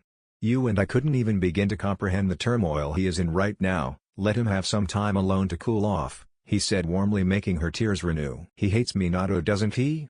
She asked, making him fall silent for a few moments. I don't think so, he said, making her look at him in disbelief. You saw him, didn't you? His eyes held betrayal, anguish, pain, but not hate. He can try, but I know him, he doesn't hate the heart to hate him, or anyone for that matter, he said, making her fall on the bed tiredly. You know what scares me the most, Oji-san? She asked in a sniffle, making him look at her curiously. Everything, he said. I didn't have a word to make any of his words be any less true. To this day I hate the moment when Minato thrust everything upon his shoulders. Why only him? She asked in a sniffle, and he didn't say anything. Whatever he said would be more cruel and blunt to make it worse. Naruto walked down the stairs when Mito saw the tear-stained cheeks of her brother and instantly rushed to him. What's wrong, Naru? She asked worriedly, making the blonde smile at his baby sister. He said nothing, just cupped her cheek and rubbed it softly, merely walking past her a moment later. Nothing's wrong, Mito, I just want to be alone for now. He spoke in his usual soft voice, walking out the door. Mito saw his retreating back and couldn't help but worry about him. She was about to go out and follow him when she heard a voice from behind her. Let him go, Mito, he said, he needs to be alone. Let's get back to our training and not waste any more time, alright? Asked Menma, making her look at the door longingly one last time before nodding and following him out in the grounds. Meanwhile, Naruto walked aimlessly through the streets of the village. His mind too jumbled up with thoughts from the new things that were unraveled to him to even notice the cold glares and whispers going about around him. Before he knew it, he was on top of the Hokage monument. He went up to his usual spot and sat down on the fourth stone face while gazing at the village with a sad look, not at all like the usual shining eyes he always held. Why did you condemn me to all this, Tosan? Was I nothing but a scapegoat to you too? He asked to nobody while keeping his gaze on the vast expanse of the village. He closed his eyes with a tired sigh when he felt a small presence behind him, making him stiffen before relaxing, and let a small smile grace his lips. You know, Hina-chan, you are really something to try and sneak up on me. You do know I have sensory abilities, right? He asked and smiled wider in amusement when he heard a soft eep from behind him. The soft sounds of footsteps came from behind him until she was by his side. She sat down beside him and he couldn't help but smile as she was poking her fingers nervously while staring intensely at her lap. So why were you following me, Hina-chan? He asked curiously, making her cheeks turn pink as she realized she was sitting so close to him with no other person near them. And she just had to get caught, she thought sadly, wondering if he was angry at her. I saw you walking through the shopping district, and you looked very troubled and sad. So I followed you, she whispered softly. He smiled at the concerned girl who was the only real friend he had. But for how long? She had told him the truth, except for the part that she had given her bodyguard Ko a slip. Again, so you were worried about me? He asked, making her cheeks turn a rosy pink and nod shyly. Hi, you're my friend, she said meekly. He looked straight ahead and closed his eyes when he felt the soft cool breeze pass his face. His silky golden locks rustled with it, making Hinata look at him adoringly. He looked so cute in her opinion with his calm expression, she thought, with a soft smile. She instantly averted her gaze with a blush when he looked back at her so as to not make him creeped out by her staring. Friend, huh? He said calmly, confusing her with his words. He saw her confused eyes stare at him curiously and smiled. Would you still be my friend if I told you something that would make you hate me, Hinata? He asked seriously, making her surprised when he used her full name. His voice held a newfound seriousness that made her understand it was quite important to her. "Yes, I'll always be your friend Naruto-kun," she said shyly, making him smile sadly. "Even if I told you that I had the soul of the Kyuubi sealed in me, Hinata?" he asked in a sad voice, making her lavender orbs widen in shock. He averted his gaze while clenching his eyes shut. He just couldn't see her look at him with those hateful eyes. Does it hurt?" He heard her mumble softly, making him look at her in shock. He saw her looking at him worriedly instead of a hate-filled gaze as he had expected. What?" he asked, stuttering himself from her weird question. Does it hurt? You know the fox was quite big, so it must." She trailed off while looking at him in pure concern. He looked at her in disbelief. "Don't you understand, Hinata? I have the Kyuubi sealed in me. That's why everyone hates me," he said, making two fox-like ears over his head to emphasize his point, and stared at her incredulously when she giggled softly in her hand. "I can never hate you," she said in her soft voice, but had lost her stutter in a rare occurrence. "You are not the Kyuubi. The Kyuubi was evil and dangerous, but you are kind. You always help someone if anyone needs it. You are not the big evil fox that everyone fears. You will always be Naruto-kun, my Naruto-kun," she said in her shy voice. He looked at her honest and soft voice while she looked at her lap, wondering how she had said so much, to him no less. She eeped softly when a pair of arms slid around her and wrapped her up in a hug. "Hina-chan, you don't know how much it means to me what you said just now." "Arigato," he whispered while burying his face in her neck. Hinata turned crimson when she felt herself pressed against him tightly while his soft breath tickled her neck. She hesitantly wrapped her arms around his chest and pressed her cheek to his chest. She could hear his heartbeat. She smiled when she felt his warmth envelop her and snuggled happily in his arms. She felt so happy and safe.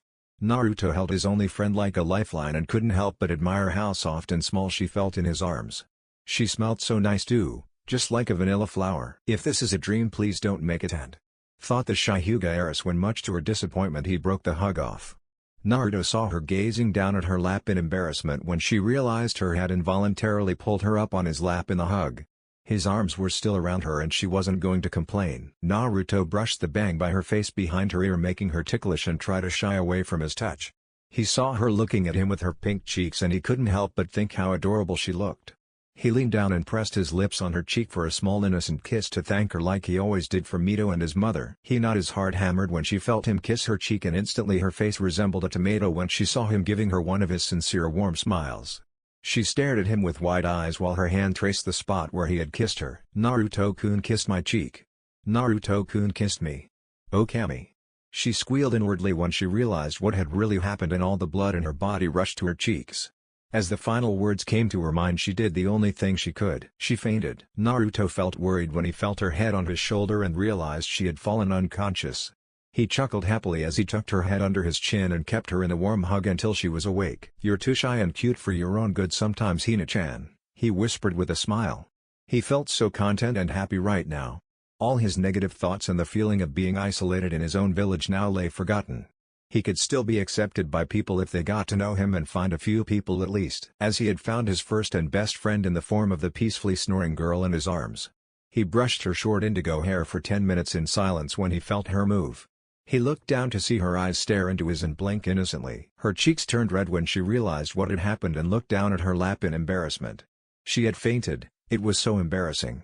Her musings were cut short when a hand cupped her cheek and made her look directly into the worried baby blue eyes of her crush.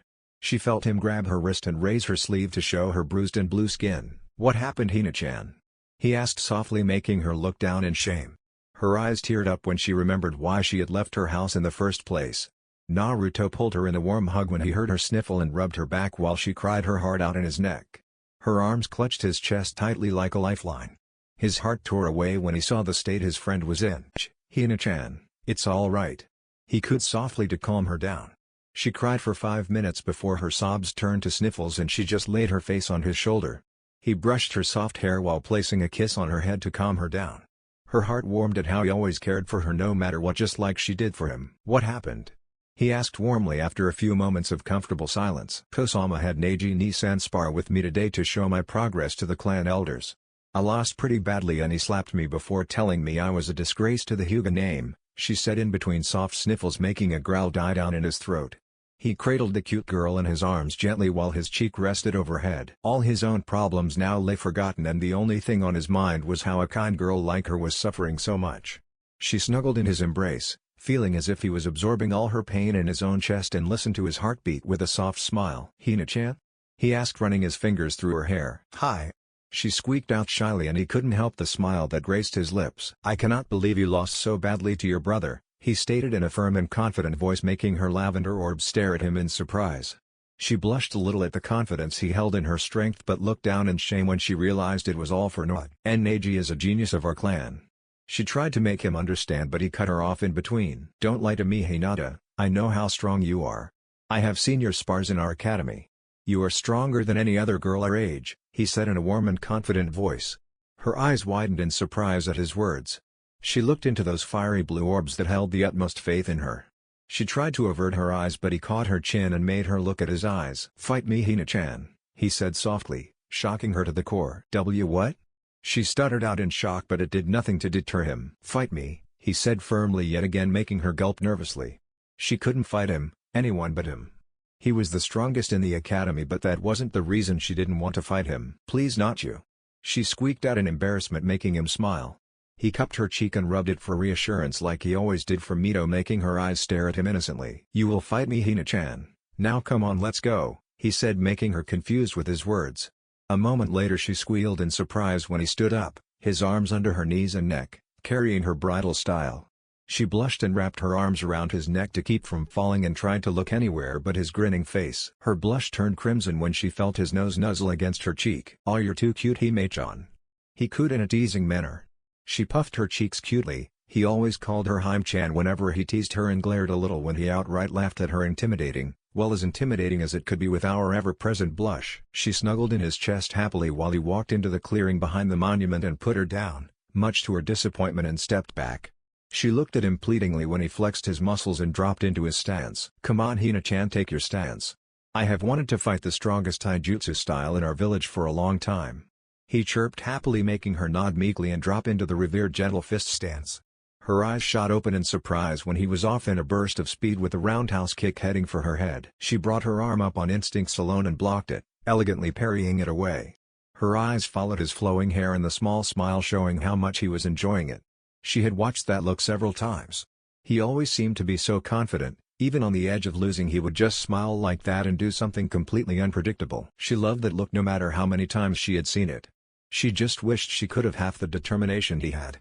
She pushed her arm forward towards his stomach.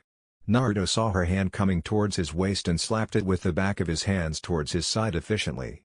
His eyes met hers for a moment before he launched a punch at her face. His own eyes widened when he saw her crouch down instantly and swipe her leg horizontally to take his legs out. He backflipped to avoid her attack and was surprised when his sharp eyes caught her coming for another palm strike when he landed and flipped yet again. Hinata was shocked but didn't let up her charge and charged forward, involuntarily activating her Byakugan in the spur of the moment. She was stunned beyond belief as she forced palm after palm and he flipped again and again 8 times before landing on his feet with that same confident smirk plastered on his face. Such agility and speed. "Not even Neji is so quick at dodging each of my attacks, he has to resort to blocking too," she thought and looked at Ikurushi in admiration. Naruto smiled as he saw her sweat-glistened face and how she dropped into her gentle fist stance again.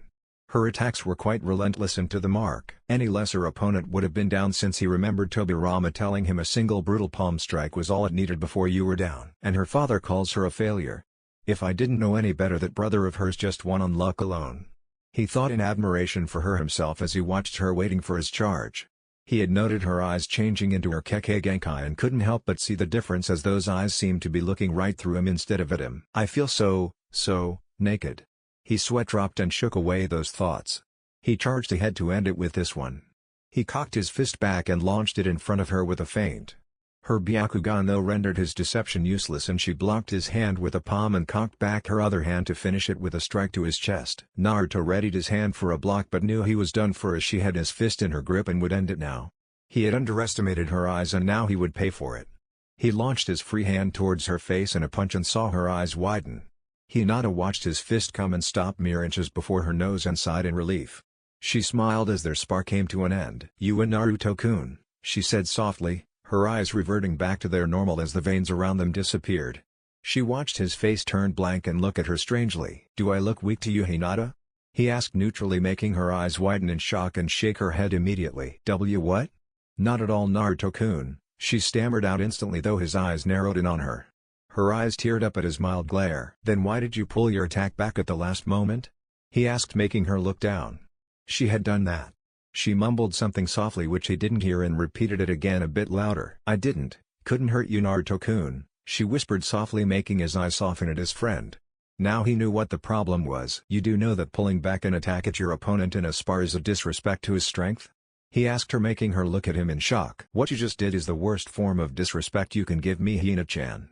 Losing would have been great, but what you just did is far worse than that," he said firmly, making her eyes turn misty from tears. I didn't mean to. Please don't hate me," she stammered as tears streamed down her eyes in fright. She was instantly wrapped up in a warm hug and she cried in his chest softly. She couldn't lose him, he was her only friend too. She held her tightly and put his chin on her head. "I can never hate you, Hime-chan. You're my best friend," he whispered, making her sobs turn soft and look at him with her puffy eyes and red cheeks that were a bit swollen and made her look all the more adorable in his eyes. "But never pull back anything in a spar. We spar so that when we fight for real we would know what we would be up against." "What if Neji died because he thought that his opponent would pull back a little too?" he asked softly, wiping her cheeks. She gasped as she realized the truth in his words. She hadn't ever thought of it like that. She looked at him innocently and sniffed when she saw his warm smile. "So the next time you spar with Neji, fight him like you did with me until the very end. You're strong, Haim, really strong. I see it, and your father will see it too when he sees you go all out in your next spar," he said softly, making her look at him with a soft smile and a little blush. "Why, you think I'm strong?" she asked shyly, making him smile and tuck her lock of free hair behind her ear, and like always she tried to shy away from his soft touch in embarrassment but didn't pull back. "Of course you're strong. With those back-to-back strikes I was back flipping for my life there, you know," he said playfully, making her giggle and hit his chest softly. This was her friend, serious and calm one moment and happy, lazy and playful the next. "Arigato," she said shyly, and he nodded when she felt him turn around and crouch down, making her quite confused. "Hop on, Haim. You won and now you get a free ride home," he said playfully, making her giggle and wrap her arms around his neck from the back. He put his arms around her knees and picked her up piggyback style. She put her chin on his shoulder as he started jumping down the trees and through various rooftops quickly. She glanced at his eyes that were looking ahead and how his hair flowed in the wind. She nuzzled her cheek against his happily, making him do the same as he hopped towards the Hyuga clan compounds. Naruto jumped down and crouched down as she stepped down when they reached the gates. "Alright Hina-chan, I'll see you at the academy tomorrow, alright?" he asked, getting a meek nod from her. He rose an eyebrow when she fiddled with her feet and her cheeks were red in embarrassment from something. "What's the matter, Hina-chan?" he asked in a concerned voice. She looked up and quickly pecked his cheek, muttering arigato before hopping back into her house, leaving a stunned Naruto behind. He scratched his cheek, which had turned pink, and grinned foxily, tucking his hands in his pockets to walk back home while shaking his head. "She really is something else, all right," were his last thoughts as he made his way home. Time skip 1 month later. A training field on the outskirts of the village. "Is this exercise really necessary, old man?" asked the calm voice of our favorite blonde, who was a bit peeved at the condition he was in at the moment. "This exercise will really help you if that is what you are asking me," came the answer from the stoic visage of his master. You might ask why Naruto was so peeved. Well, he was currently standing on his hands upside down. Now one might say that isn't a really big thing for a training shinobi, but it would be since his master was standing on the soles of his feet with his arms crossed and his eyes closed. "Keep your chakra stable to make me stick to your feet, and your balance must be perfect. This has multiple advantages for you," he said in his ever-calm tone to the blonde who had his shirt off along with Tobirama as the half-naked master and disciple went forward towards their next phase of training. "And what would that be, old man?" asked Naruto calmly, trying to focus as best as he could under the enormous strain the exercise was putting on him. "You have to keep pumping chakra into the muscles of your arms so that you could counter the strain of my weight and not slip off the wet surface underneath. Also, just like the surface sticking exercise, you have to keep the perfect amount of chakra to the soles of your feet to keep me balanced perfectly," he said, getting a grunt of agreement from the blonde underneath him. "Plus, since I am not focusing on developing the strength of your body and instead focusing on speed and agility, the resistance your muscles build to counter the enormous strain would make you more efficient at blocking heavy blows from your enemy and not be completely defenseless if the enemy counters your speed somehow," he said, making Naruto realize there were quite a few advantages to this exercise. "But still, do we have to do this underneath a waterfall then?" he asked tiredly, making Tobirama smirk. He had picked the location for the exercise to be underneath a waterfall, henceforth the annoyance of his disciple over the past couple of weeks. He was surprised that he had resisted so long without complaining. Yes, the water flowing all around you makes it harder for you to focus. The ground underneath you is slippery, making another obstacle. And most meditation exercises are done in places like these for that very reason. You know why we have to make you emotionally and mentally stronger, don't you? He asked, getting a strained eye from the blonde. I didn't want to waste your time on only meditation exercises and make your training fall behind. So I made you do this instead, he said ever calmly, and Naruto wobbled a bit before getting his balance right and sighed in relief, making some water spout in his mouth much to his annoyance. Where the hell did you pick up such an exercise anyways? He asked in irritation as some more water went in his nostrils. This was the way shinobi used to train back during the clan wars era. After the formation of villages, peacetime settled in and exercises were made a lot easier. This is old school as you would put it, he said, and jumped with a flip in the air to the shore when Naruto started falling down. He saw him falling freely and jumped forward, catching him mid-fall, and saw that he had fallen unconscious from the drain it put on him. 1 hour and 37 minutes, you broke your previous record then, disciple. He muttered to himself with a smirk and laid him down under the shade of a tree. He saw the calmly snoring blonde with an innocent expression on his face, making him smile.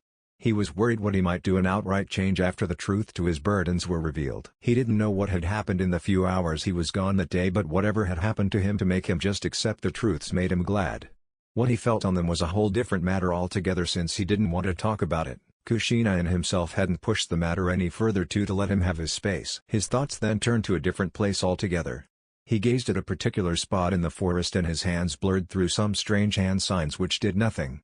A few moments later a few silhouettes appeared kneeling in front of him in a formation. 2 of them wore strange animal masks, with the leader wearing a dog mask. Tobirama-sama, said Inu while bowing his head. Tobirama nodded in acknowledgement to the man as well as the 4 figures behind him. So what did you find out? He asked in a voice that meant business. Inu took out a small envelope from his hip pouch and handed it to the man. Tobirama scanned through its contents quickly with a critical gaze, making sure he had done and read everything right. He scowled as he finished reading it and incinerated the papers with a small fire jutsu. So Root still exists, he said finally after a few moments of tense silence, getting a nod from them all. He closed his eyes and thought for a second before speaking up. Hiruzen has gotten too lax. Even after the various atrocities Danzo has committed, that fool is letting him roam free within the village with such a high standing in the council. He surmised, making the 5 of them just nod silently. Inu's eyes traveled to the softly sleeping boy and his mismatched eyes softened beneath his mask. So he really is your apprentice then, Nidime-sama, he said, breaking him out of his thoughts for a moment and smiled as he followed his gaze. Yes, I've taken him under my wing. It's nice to actually raise a student who doesn't disappoint me like my previous ones, he said with a hint of venom at the end, making them all turn silent. Inu removed his mask along with Nico behind him, breaking the Anbu code by revealing their identities to someone other than the current Hokage, showing the faith they still held in the man. So what do you propose then, Nidime-sama? Asked Kakashi, making all pairs of eyes turn to him curiously. He said nothing, gazing at them all with his narrowed gaze, making them squirm under his intense eyes. They still held the power they did when he reigned over the village, and they couldn't help but be intimidated by the man. Might Guy, Genma Shiranui, Yuga Uzuki, Asuma Sarutobi and Kakashi Hatake sat there kneeling in front of him like they're a cage awaiting his response. He is a threat to the village, along with his operations that he is going underneath the village's nose, he said, pointing to the leftover ashes of the papers, making them all nod. You all do know that what you really have and are doing can be considered treason by the village? He asked after a moment, getting just silence from them all. Yes, but if it helps the village then it can't be considered treason really. Sandaime-sama has let a lot happen underneath the village's eyes, and if it comes to us to clean it, then so be it. Came the firm reply of Genma Shiranui, making Tobirama raise an eyebrow. He is your Hokage, he stated, getting a shake of the head from the senbone-munching man. I was sworn in under Yondaime-sama's reign as his personal guard. My loyalties lay first and foremost to him and his family, then to the good of the village, he said, making Tobirama smile. That was why he had chosen these 5 to go in undercover and retrieve information from the main branches of the shinobi departments. He looked into their determined eyes and couldn't help but feel pride in their eyes. The will of fire still burns brightly within the village, you envisioned Hashirama. He thought in nostalgia at remembering the beliefs of his deceased elder brother, and a moment later his eyes hardened to the eyes of the veteran Kage who had taken command over the Leaf in 2 great shinobi wars. Then I have a mission for the 5 of you which will be done in the shadows of the Leaf, he said cryptically, getting a nod from them all. Tonight we move in, you 5 will accompany me to do what should have been done years ago, he said, making them all nod silently. What do you intend to do, Tobirama-sama? came the rarely serious voice of Guy, making him look at him coldly, and the man shivered at the look of steel in his eyes. "Tonight I will clean out the mess that Hiruzen has spread in the depths of the village. And I will not make the same mistake he did all those years ago with his prized pupil," he said, making realization dawn on their faces.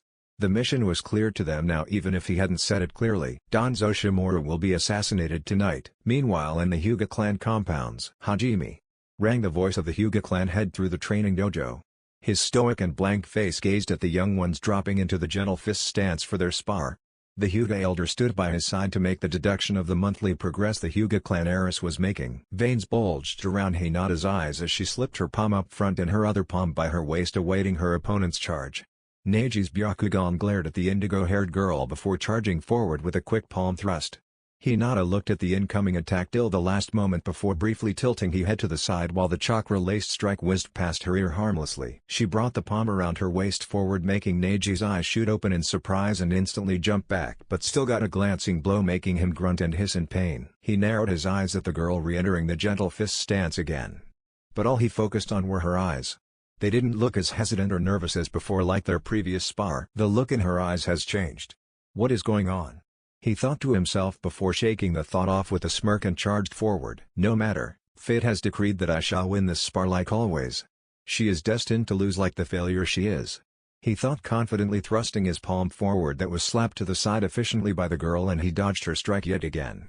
He smirked when he saw her outstretching her arm and went in to finish the spar. He brought his palm in a curve to her waist for her liver, but was shocked when she rolled around him and was back to back with him, using her superior flexibility in a completely unpredictable maneuver. She turned around and thrust her two fingers to the back of his neck. He saw the strike coming with his Byakugan's 360-degree vision and rolled forward to dodge the hit and make some distance between them. He couldn't believe it. He was on the defensive this time. The last time he had utterly humiliated her, but she was quite fierce in her strikes this time. He was caught off guard by her sudden charge and blocked her palm strike to the side barely, but his eyes widened at the second incoming strike. He tried to move away, but he got a glancing hit to his waist near his kidneys and winced in pain. "That's enough," rang the voice of Hiyashi, making the two stop instantly. Neji growled and seethed inwardly. He had lost to the failure. She had gotten the hit in their first spar. But how? There wasn't an ounce of hesitation or pulling back her blows like always. What had made her change so much? He thought furiously as he watched Hiyashi and the elder Hyuga by his side walk up to Hinata. Hinata bowed politely, as was the custom when she felt a hand clasp her shoulder. Her lavender pearls looked up to see Hiyashi's stoic face. But she noticed the slight smile and the hint of pride in his eyes. "You have improved a lot over the past month, Hinata, just like what the Hyuga clan expects from its heiress, next in line to the throne," he said stoically, making her eyes widen in shock. She had just gotten a single glancing blow and there were several more spars to go yet. "Indeed, that was a most excellent maneuver," came the voice of the elder beside her father, making her even more shocked. Her eyes watered a little from the first form of appreciation she had gotten from her father, making Hiyashi's eyes harden. "Do not look weak, Hinata," he scolded in a half-hearted tone, making her wipe her eyes and nod apologetically. "Gomento-sama, there was something in my eyes," she said with soft sniffle, making the two men glance at each other and smile a little. She couldn't lie to save her life, but it was nice that she was trying to negate her weaknesses now. "Alright, let's get back to it. There are several more spars to go," barked out Hiyashi commandingly, making her nod and return to the middle of the ring while Neji walked off and Ko took his place. He threw her a death glare before walking off that she didn't notice. There was a soft smile plastered on her face as she stepped back to avoid the palm from her opponent and jumped a little for a kick to his chest. A pair of eyes watched her elder sister adoringly from the slightly open door in complete admiration. "One-sama is so kind, pretty and strong," were the thoughts of a young Hanabi as she watched her sister spar with a branch member for a few hours from the crevice in the open door. A few hours later, Hinata walked out of the dojo. Her clothes and skin bruised and battered, with a tired yet happy soft smile on her face. She walked through the hallways and quickly made her way down to the gates of the compound. Hanabi watched her sister run out of the compound and followed behind her curiously as to where she was going. Hinata ran through the streets and into the Uchiha clan's abandoned training ground. Hanabi followed her happily and watched as her one-sama hid behind a tree shyly and grew confused. She followed her gaze to see a blond boy standing on the porch of the wooden port on the lake. She watched the boy's hands move in some strange ways which were too quick for her young eyes to follow. Her eyes widened at what followed a moment later. "Fire style, Grand Fireball Jutsu," she heard the boy shout, and much to her amazement he spat a narrow stream of flames before they expanded in a huge fireball. The red-hot flames made a hiss in the calm water of the lake as Naruto watched on with a smirk at the perfect fireball. Finally, he thought with a tired sigh and smiled a little when his senses tingled towards a familiar presence. "So what brings you by Hina-chan?" he asked in thin air, making Hanabi shocked and narrowed her eyes at the boy if he tried to hurt her one-sama who had been caught. She watched her elder sister run up to him and throw herself in his arms. Naruto chuckled as he twirled her around while she squealed a little in glee and put her down. He brushed her hair as he heard her giggle in his neck and was slightly curious at her newfound happiness. "You seem awfully happy today, Hime-chan," he teased, but much to his amazement she looked at him and giggled softly with a nod. He rose an eyebrow at her strange behavior when she spoke up. "Kosama praised me today, Naruto-kun. And it's all because of you," she chirped in a happy soft voice, making him raise an eyebrow. "Me? What did I do?" he asked in a lost voice, making her giggle and kiss his whiskered cheek in happiness. She didn't even have the heart to feel shy as to how happy she felt right now. Naruto's cheeks turned pink and he rubbed his neck nervously in embarrassment. She put her face in his neck and hugged him tightly. "Arigato," she whispered softly, making him smile and hug her back happily. Though he broke the silence a moment later. "But you didn't tell me you brought a little guest with you," he said, making her look at him in confusion and tilted her head to the side cutely. He pointed to some bushes and she instantly activated her Byakugan and rushed to the bushes with wide eyes. "Hanabi," she shouted, running and picking her baby sister up in her arms. She blushed when she realized she had hugged and kissed Naruto-kun again, and in front of her sister no less. "What are you doing here, Imoto?" she asked and gushed over how dirty she had become, making the little girl grow quite embarrassed from her sister's actions. "I followed you, one-sama, but who is he?" she asked, pointing to Naruto, who now stood by her side with his hands in his pockets with his usual lazy expression marring his face. His eyes looked at her expectantly, making her sigh tiredly at her little sister's recklessness. "She is my sister, Naruto-kun. Her name is Hanabi," she said in her usual slight stutter, making him chuckle. "I was wondering when you would do that again," he said in chuckles, making her cheeks turn red in embarrassment, and poked her fingers shyly. Now he was back to teasing her and she wasn't her hyper-happy self anymore. Hanabi glared at him heatedly, seeing him embarrass her one-sama so much. "Hey, don't be mean to my one-sama," she shouted in her squeaky voice, making him raise an eyebrow at the little outburst. Hinata's eyes widened in shock. "Hanabi," she hissed, but both parties ignored her. Naruto crouched down, looking at the small glaring 3-year-old with his lazy smile. He put his finger on her nose and pushed her back a little, making her yelp and stumble slightly. "And what are you going to do about it, my little firecracker?" he asked in amusement, making her throw a death glare at him. It made her look all the more adorable as he pinched her chubby cheeks happily. "Stop doing that. And my name's Hanabi Hyuga, not Firecracker," she said as she tried to slap away his hand, but he continued on with her other cheek much to her annoyance. "And I am the younger daughter of the head family of the Hyuga clan," she said, trying to make him intimidated like everyone did when she told them who she was, but it instead made Naruto gush at her even more. "Also, you're a royal firecracker, isn't that cute?" he cooed happily, making her cheeks turn red from his pinching and blushing and embarrassment and anger. Hinata was giggling in her hand softly at how Hanabi was trapped in Naruto's teasing. She rubbed her cheeks in irritation when he let her go and glared at him, which he shrugged off happily. "Who are you?" she asked, making him smile lazily and bring his hand forward to ruffle her hair, which made her let out a whine. "The name's Naruto, my little firecracker," he said lazily, and she fixed her hair while glaring at him angrily. Who did he think he was anyways? She thought angrily. No one had ever teased her so much and always treated her like royalty, though she was only 3 and a little chubby. He turned to Hinata with a soft smile and rubbed her cheek softly, much to the little one's annoyance, while Hinata blushed and shied away from his touch cutely. "So I'll see you tomorrow at the parents' special day at the academy, ni Hina-chan? Now I'll go, I'm beat from training today," he asked, getting a meek nod from the shy girl. He waved his hand as the 2 girls watched his retreating back. "Oh, and I always knew you would do it, Hina-chan," he said with a slight wink, making her avert her eyes and look down shyly. He chuckled and went towards his home. She caught Hanabi's little hand in her own, walking back to the Hyuga compounds. "You shouldn't sneak out from home without anyone knowing, Hanabi, it is dangerous," she scolded in her soft voice, making the girl puff her cheeks cutely. "But I wanted to see where you went, one-sama," she squeaked out, making her smile and pull her head around her waist. They walked in silence while Hanabi smiled at the small hug her one-sama was giving her.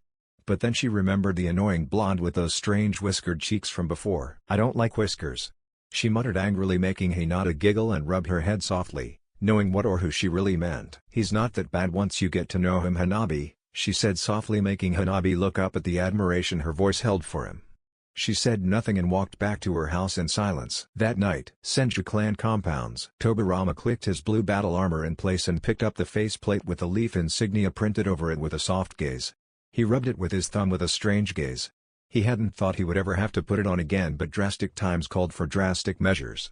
He smiled when he saw the 5 awaiting figures outside. He had chosen them seeing they held the village above the council or even their acting cage if it meant the welfare of the leaf. "Let's move," he said in a commanding voice, getting a nod from the 5, each of who had donned the black Anbu masks and armor for tonight. They whizzed past the rooftops, around the Anbu patrols in complete stealth and towards the residential district near the Hokage Tower. They crouched down and gazed at the house from 5 different angles like hawks looking at their prey. Tobirama raised his hand and made several hand signs to give them their orders. "There must be root Anbu in the shadows. Be on guard and eliminate anyone who appears suspicious without a thought. The target will be eliminated by my hands," were his orders. The 5 nodded and disappeared into thin air, with Tobirama doing the same. He scaled the silent hallways with complete precision and stealth, his hawk-like eyes catching a slight disturbance in the air. He took out a kunai and twirled around the corner to stab it in the jugular of the root Anbu hiding under a camouflage genjutsu. He fell down with a slight thud while Tobirama moved forward towards the room where the target resided in. He saw the house down the garden way and the 2 groups of Anbu patrolling around a single room. His eyes narrowed when he saw 2 figures hover above them. The purple-haired Anbu cleaved the heads of the 3 Anbu clean as she fell down the middle in complete silence. Kakashi's hand sparkled in electricity and it in the chest of the Anbu while Asuma cleaved the heads of the 2 remaining ones with his trench knives. He always knew his father was getting soft, but after he had seen the files and what the man had overlooked for the supposed good of the village, he had instantly agreed and wanted in on the Senju's plan to clean off some filth himself. Genma and Guy took points at the door as Asuma kicked the locked door open. Gen grabbed the Anbu that charged at them by his neck and snapped it with a flick in an instant as the dead body fell down like a sack of potatoes, while Genma launched several senbons at the shocked Anbu's several fatal points as he too fell dead in a silent thud. Tobirama and Kakashi walked in to see the one-eyed cripple glaring heatedly at them. "What is the meaning of this, Tobirama-sensei?" he asked angrily, making Tobirama look at him with his cold onyx eyes. "I am merely doing what should have been done years ago," he said, making Danzo growl angrily at the man. "Do you have the heart to take out your own student?"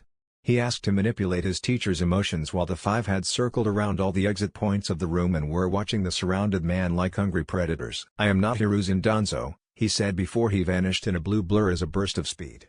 His 2 fingers sparkled with wind chakra laced in them as he moved them towards the bandages covering his left eye.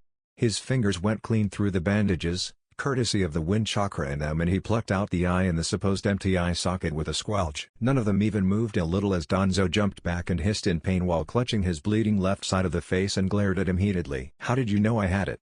he asked while gritting his teeth at the unexpected attack, and watched as Tobirama put the Sharingan in his right palm in a small vial and sealed it in his wrist with the other one to match it. "That you do not need to know," he said coldly, making him clench his fists in anger at losing such a powerful eye in an instant when he let his guard down for but a moment in front of his sensei. The man was a true shinobi still, and unlike Hiruzen would finish him off without hesitation. He had to escape. "Rat boar monkey." He went through hand seals and activated his jutsu when a yellow sparkling blade pierced his chest a moment later. He gurgled blood as he watched the hardened eyes of Tobirama Senju in his hands holding the legendary Raijin no Ken, which was pierced in his chest. Tobirama's eyes widened when he saw the man in front of him disappear and rolled to the side to avoid a kunai. He watched with narrowed eyes as Danzo jumped back towards the exit behind him, but Yugao covered it while unsheathing her sword. Tobirama ran the situation in his head. He had definitely pierced Danzo and not a clone. He wasn't in any genjutsu, that was for sure. "Then, how did you escape?" he asked, making Danzo turn silent and said nothing for a moment. "Why are you doing this, sensei?" "I always did what was good for the village." "Is this for the Uchihas? You hated them." He was cut off by Tobirama's cold voice. "Don't assume you know me, Shimura," he spat out venomously. "I never hated the Uchiha. I always kept everyone who were suspicious or a threat to the village under scrutiny, be it the Uchihas or the Senjus. But I would never fall as low as to do what you manipulated Hiruzen into. You both wiped out the founding clan of this village to near extinction in a mere night." "For what?" he asked coldly, making Danzo growl in anger. "They were planning a rebellion, sensei," he argued, making Tobirama's eyes turn even colder. "And Shisui was about to stop them until you killed him for his eyes," he said, making Danzo's eyes widen in shock as to how he came across whose eye it really was. "But that was a temporary solution. They would have rebelled again, and an Uchiha was behind the Kyuubi attack too," he argued yet again, making Tobirama smile sadly. "You always were power-hungry, Danzo. I had seen it when you were under my command. That was why I never chose you for the position of Hokage even though you were a better choice than Hiruzen. You wanted the whole world under the thumb of the leaf with you as its supreme commander, he said, making Danzo glare at him. And what is wrong with that? I wanted to achieve true peace. I did what I had to, he said, making Tobirama smile sadly. And I am doing what I have to, he said, vanishing in a blue flash, and appeared behind Danzo a second later, making everyone's eyes widen at seeing the original Hiraishin in action. He pointed his sword down when Danzo's head fell down clean off his shoulders with a thud. Kakashi, Guy and Genma watched in horror when Danzo disappeared yet again and appeared behind Yugao completely unharmed. Asuma pushed her away when he tried to stab a kunai in her chest and started going through its heels, with Kakashi going through his own. Wind style, vacuum wave, !/earth style, earth wall, both exclaimed at the same time when a wall of mud was erected in front of Tobirama, Yugao and Asuma while it broke off from Danzo's jutsu. Kakashi cancelled the jutsu and saw Danzo not there anymore. Asuma punched the ground in anger. Damn it! That bastard is like a cockroach. No matter how many times you squash him, he keeps getting back up, he shouted in anger when he realized they had failed the mission. He felt a hand grasp his shoulder and turned around to face Tobirama with a small smile. Do not worry, he will have to escape the village now. He cannot stay here any longer. There are way too many evidences and leaks that he would have to explain if he did, sparing the dead Rudanbu in this mansion currently. The village is rid of him for the time being. His time will come, keep your cool. A shinobi loses when he lets his emotions loose in times of stress. That is why I made Rule 27 of the Shinobi Code so that no shinobi may show emotions on a mission. Let's go and seal up those bodies for future evidence in case it comes back to us. The mission isn't over yet, he said stoically, making the young Sarutobi nod and stand up while they started sealing up the dead bodies and various other evidences from the mansion that they found. Tobirama clenched his fist in anger and just couldn't understand how he was still alive even after he had killed him for sure not one but two times. Danzo, you will die by my hands, mark my words, he thought as they left the now abandoned and clean Shimura mansion and disappeared, scattering like shadows in the death of night. Konohagakure no Sato, Uzumaki Namikaze households. The weather in Konoha was a lot different this fine morning from what the villagers were usually accustomed to. The whole village was covered with gray clouds, lightning crackled in the air with enough intensity to make a few light-hearted people scared out of their wits. This was the case in a room in our favorite household. Naruto felt something grab him by his waist quite forcefully and couldn't help but wince from the death grip. He opened his eyes to see an all too familiar mop of red hair in the trembling form of his baby sister. He smiled a little and wrapped her up in a warm loving hug, running his fingers through her hair. Mito is still scared of lightning, huh? He asked playfully in a whisper, making her look at him heatedly. Her violet orbs tried to burn holes through his head when another burst of lightning came from the window and she was curled up against him again. Naru? She squeaked out with a soft sniffle, making him smile and kiss her head gently. Hi? He asked, making her teary violet eyes gaze into his calm blue ones. Why aren't you scared of lightning? She asked with yet another sniffle. He chuckled and rubbed her cheek like always, making her look at him innocently. Now what kind of a big brother would I be if I am scared of a little loud sound? Anyways, I kinda like this weather, he said, making her smile. In her eyes her brother wasn't scared of anything as far as she could remember.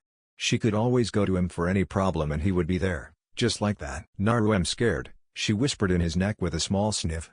He just held her close and nuzzled his cheek against hers, making her giggle happily. Of what? He asked in his soft calm tone. Today we are going to have all parents at the academy for showcasing our abilities. She sniffled, making him nod. He already knew that. What if I don't do good? She whispered, making him chuckle. She glared at him when he just smiled back. And what's the real reason? He asked, gently brushing her hair out of her face. She averted her eyes in embarrassment as he saw right through her like always. I don't want you and Menma to fight, she whispered. Now he was in a loop. What was she talking about? He mused but heard her out silently. He doesn't like you very much, Naru, she whispered sadly, making him frown. He cupped her cheeks and made her look into his eyes. What do you mean, Mito? Speak clearly, he stated in a firm tone, making her bite her lip nervously. She had to get it out now. Menma, when he sees you, it's like he's, she stuttered nervously. Naruto squeezed her cheeks for reassurance and looked at her warmly. He's what, Mito?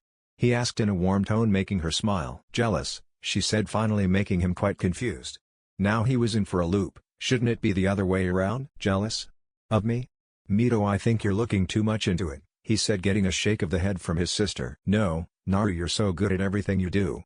Even when Kachan decided to stall your training, you trained yourself before finding Tobirama-sama. And he took you on as an apprentice, You should hear how much Ka-chan is proud of you. She's always said how big of an honor it is to be trained by him personally, she said, making him nod slightly. He could see her point in that, but not that it still made any sense to him. But you and Menma get trained by Ka-chan, not to mention pervy sage. I mean, he is one of the 3 legendary Sannin, right? Strong enough to rival even a Hokage. The man trained our father Mito, he said, running his fingers over her cheek while she sat silently taking it all in. Naru, can you do something for me? She asked timidly, making him nod instantly. Anything, Mito, you're my baby sister. Just say it, he said, making her smile softly. If you and Menmo have to fight, please let him win. She asked pleadingly, making him stunned. You mean let him win? He asked incredulously, getting a nod from the bubbly girl. He was about to say no when he saw her on the verge of crying. He sighed, running his hand through his hair in frustration. This went against all his rules, but maybe just this once he could promise her if it made her fears wash away. All right, he said in defeat, making her perk up. If it comes down to me fighting him, he'll win. But just this once, all right. He couldn't finish because a red blur had already barreled into his chest. He chuckled at the happy girl in his arms and tried to pry her off, but to no avail. After a few minutes of fighting and barreling, Mito dozed off. Naruto tucked her in his bed and kissed her head before walking out. He had to go and visit his brother before he went to the academy today. He walked out of the confines of his home, the rain still pouring heavily. His clothes were drenched and his hair dripping with raindrops.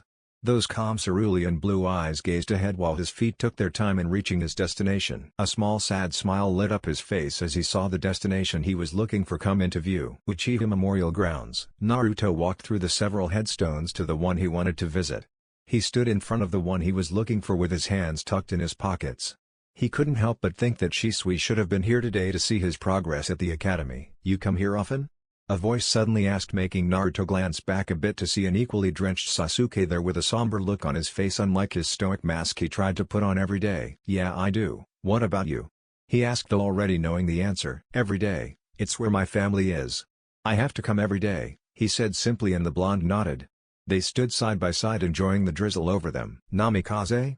The raven suddenly asked, making Naruto hum a little to show he was listening. Fight me, he stated simply, making the blonde's eyebrow to rise. He saw the hard look on Sasuke's face and said nothing as the raven-haired boy started walking. He followed suit. If he wanted a fight, then who was he to say no to the boy? He himself wanted to cut loose a bit today too. Sasuke was the only one who came close to matching him in a fight. Both had mutual respect for each other's skills. He kept walking through the forests into some unknown clearing in the middle of nowhere when he saw the boy turn to him and nod. He looked around at the abandoned clearing and nodded back as both slid into their respective taijutsu stances. Sasuke was the one to make the first move. He launched forward and pumped his fist back, launching it for the blonde's nose. Naruto caught it easily in his palm and winced at the brute force the punch had in it. He tried to punch him in himself, but Sasuke caught it too as both stared each other down while trying to overpower the other. Naruto knew he was the one who would lose in terms of strength, so he decided to change the tables a bit to his liking. He twisted his body while still in Sasuke's grip. Sasuke's eyes widened in shock as the blonde moved almost as if they were dancing and was about to get him in a hold by his neck. He crouched down and let him go, while rolling away to get some distance. He let out a growl as he saw the blonde smirking from his retreat, but couldn't help but let out a smirk himself. Can't keep up with my strength, Namikaze? He taunted, doing nothing to the smirking blonde but to amuse him even more. You talk too much, Uchiha, he shouted, jumping high up in the sky and launched a flurry of shurikens over the unsuspecting raven. Sasuke's eyes widened and he quickly took out a kunai to parry them away, but got nicked by a couple of them. You should keep your eyes on me. He heard a small whisper and whipped his head around, only to meet a fist to his cheek. He rolled backwards and slid to a stop, wiping the mud off his face, and glared at the blonde heatedly. Oh come on, Sasu-chan, you thought I would be taken down that easily? Who do you think you're fighting, one of your fangirls? He mocked him and the raven growled in anger. Damn you, he shouted and threw shurikens himself. Naruto smirked at getting him riled up and flicked out his three-pronged kunais, batting away the flying stars with a practiced elegance. He crouched down as an arm passed above his head harmlessly and crossed his arms in front of him to block the kick that he saw coming. He was launched back a few feet in the mud and let out an oomph when his back collided with a tree harshly. He coughed a wheezing breath and looked at the smirking Uchiha who was running towards him, to hit him with the hilt of the kunai and knock him out. The Uchiha smirked as the blow made contact, though his eyes widened when the blonde disappeared in a puff of smoke. Substitution, he exclaimed and felt a foot connect to his back and launch him face first into the same tree he had kicked the blonde in earlier. Naruto jumped up as the Raven swiped his feet to make him go down and backflipped a couple of times to gain some distance. "You're good, Sasuke, training hard I see." Naruto spoke in admiration for his opponent. "You're not bad yourself, Namikaze," Sasuke said in a rare moment of appreciation with a little smile. Both charged forward to the trees in front of them, keeping their eyes on the opponent running along their side, and ran up the trees in opposite directions. Sasuke jumped off and launched another flurry of shurikens that Naruto saw coming a mile away and launched a counter-attack himself. The flying metal met with a clang and fell down harmlessly while Sasuke and Naruto took the tree's jumps to meet for kicks in midair. Both launched backwards and twisted to land on the bark of the tree for a spring jump and jumped back into the fray. Both traded blows, jumping in between the branches, chuckling every now and then at the giddiness they felt in the fight. It didn't matter why they were fighting now, the rain, mud and the pure rush of the battle had now taken over them. Sasuke decided to take it up a notch. "Snake ram monkey boar horse tiger, fire style, grand fireball jutsu," he exclaimed after running through hand seals. Naruto's Sharingan had activated during the last couple of minutes on instincts as he knew which jutsu was coming and prepared the counter for it himself. "Tiger snake rat snake tiger bird, water style, water wall," he exclaimed and spouted out water from his mouth to effectively counter the incoming inferno. Both attacks met in a hist while Sasuke tried to overpower him and pumped in more chakra. Naruto kept going on to defend effectively and was panting under the strain. He hadn't mastered this jutsu yet completely. Both cancelled their jutsu out and fell to their knees in exhaustion. "Let's just call it a draw," Naruto said in pants, making Sasuke shake his head in refusal. "No, not yet," he answered and stood up on shaky legs. Naruto shook his head and stood up. Both glared at each other, and just as a drop of water dropped from Naruto's nose they were off with their fists cocked back for one final blow. "Naruto, Sasuke," both shouted in unison and launched their attacks. Naruto's fist met Sasuke's cheek and threw him back while Naruto stood on shaky legs and looked at his down opponent. Sasuke was gazing at the raining sky with a small serene smile on his face. He hadn't felt this light and nice ever since the massacre. "You win, Naruto, just this once," he whispered, making Naruto fall on his butt and lie down right by his side. He crossed his arms behind his head. He was glad that he had picked that defensive jutsu up from the old man. "Put a lid on it, I'm exhausted," Naruto said, making Sasuke smirk. He was exhausted himself. He really was the only one who pushed him this far. Naruto's ears perked up when he caught something strange coming from a little afar. "What's the matter?" Sasuke asked, but Naruto said nothing and just sat up. The Raven looked lost as Naruto kept on gazing at a particular spot. "Sasuke, I'll see you at the academy, all right?" he said, and didn't bother for a reply as he started walking deeper into the forest. The Uchiha just shrugged and went back to his own home to get a change of clothes and something hot to drink. Naruto kept on following the strange sound that was bugging him and was getting into quite a deep part of the forest. Finally, he felt he was near the voice and his eyes widened when he saw a small cub having his leg trapped underneath a boulder and crying for help. He ran forward and saw that it was a small bear cub with completely white fur. "Polar bear?" He mused and crouched down by his side to see the frightened eyes of the cub land on him. He smiled at the cub for reassurance and scratched the back of his ear, making the cub purr softly and nuzzle in his hand. "All right, now let's get you out," he said, and stuck his feet to the slippery ground with chakra and did the same with his hands to catch the boulder. Now he was cursing his earlier spar as he heaved in all his strength and pulled up while the cub mewled in pain and tried to wriggle off from the weight. "Come on, you damn rock," he roared in exertion and pumped his muscles full of chakra to lift the huge boulder up finally enough for the cub to get free. He let the boulder fall with a huge noise and saw the cub trying to lick his injured paw while whimpering in pain. He scooped the cub up in his arms while it just mewled and tried to pry off. Naruto just hugged him and held him gently to calm him down. "Shh, it'll be alright, we'll get you fixed up in no time," he consoled the cub, who calmed down and curled up in his arms to take in the newfound warmth in the heavy downpour. Naruto jumped up onto a branch and expanded his senses to locate the way out from where he was. He started going through tree after tree at full speed and only now realized how deep he had come in. He reached the fence and jumped up with a single flip over it to the other side. He read the board on his run. "Forest of Death. Stupid name, I guess," he muttered to himself and ran off towards the village. He saw the bleeding paw of the cub and ran as fast as he could to get him patched up. Uzumaki Namikaze households. Kushina was preparing for breakfast while humming on her toes. She smiled seeing her daughter come down, who was looking at her expectantly, much to her confusion. "Ka-chan, where is Aniki?" she asked sleepily, making Kushina even more confused. "Naruto? Isn't he in his room?" she asked curiously, getting a shake of the head from her daughter. "No, I was sleeping there and he wasn't there, looks like he left early to train," she mumbled with a yawn, throwing Kushina in for a loop.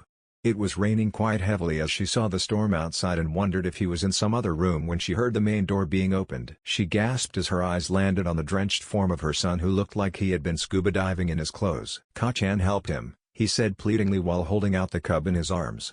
She saw the injured cub and nodded with a little smile, taking the adorable thing in her arms. "Come to the bathroom with me, Naru-chan," she said firmly while he nodded and followed her. She hadn't left any room for questions, that was for sure. He got in the bathroom and yelped as his t-shirt was yanked over his head suddenly. His teeth chattered and he shivered from the cold he felt suddenly. He felt a soft bonk on his head and looked at the stern face of his mother who was holding a highly amused cub in her arms. He glared at the little traitor who just purred as Kushina rubbed his head softly. "Now you see what you get for going out into a storm. What were you doing out anyways?" she asked as she sat him down in the tub and turned on the hot water shower, making him sigh in relief as the hot water sprayed over him. "I went to see Shisui," he whispered, making her fall silent and rub his hair which rinsed off the heavy mud he had assimilated. "And how did you get so dirty or come across this little thing?" she asked, pointing to the cub that was trying cutely to get in the warm-looking water but slipping at the slippery tiles. Naruto smiled and picked him to take him in the water and chuckled as the cub dove nose deep in the water and purred happily. "I met Sasuke there and we had a spar, then I thought I heard something in the forest and followed the voice to him stuck beneath a boulder. I freed him and brought him home," he said as the cub latched himself on his shoulders like a little koala and licked his cheek happily, making him giggle happily. Kushina giggled herself while rinsing off the shampoo from his hair. "They give strange names to forests these days, Ka-chan," he mumbled, making her raise an eyebrow as she started lathering the cub in soap who was mewling happily. "Really?"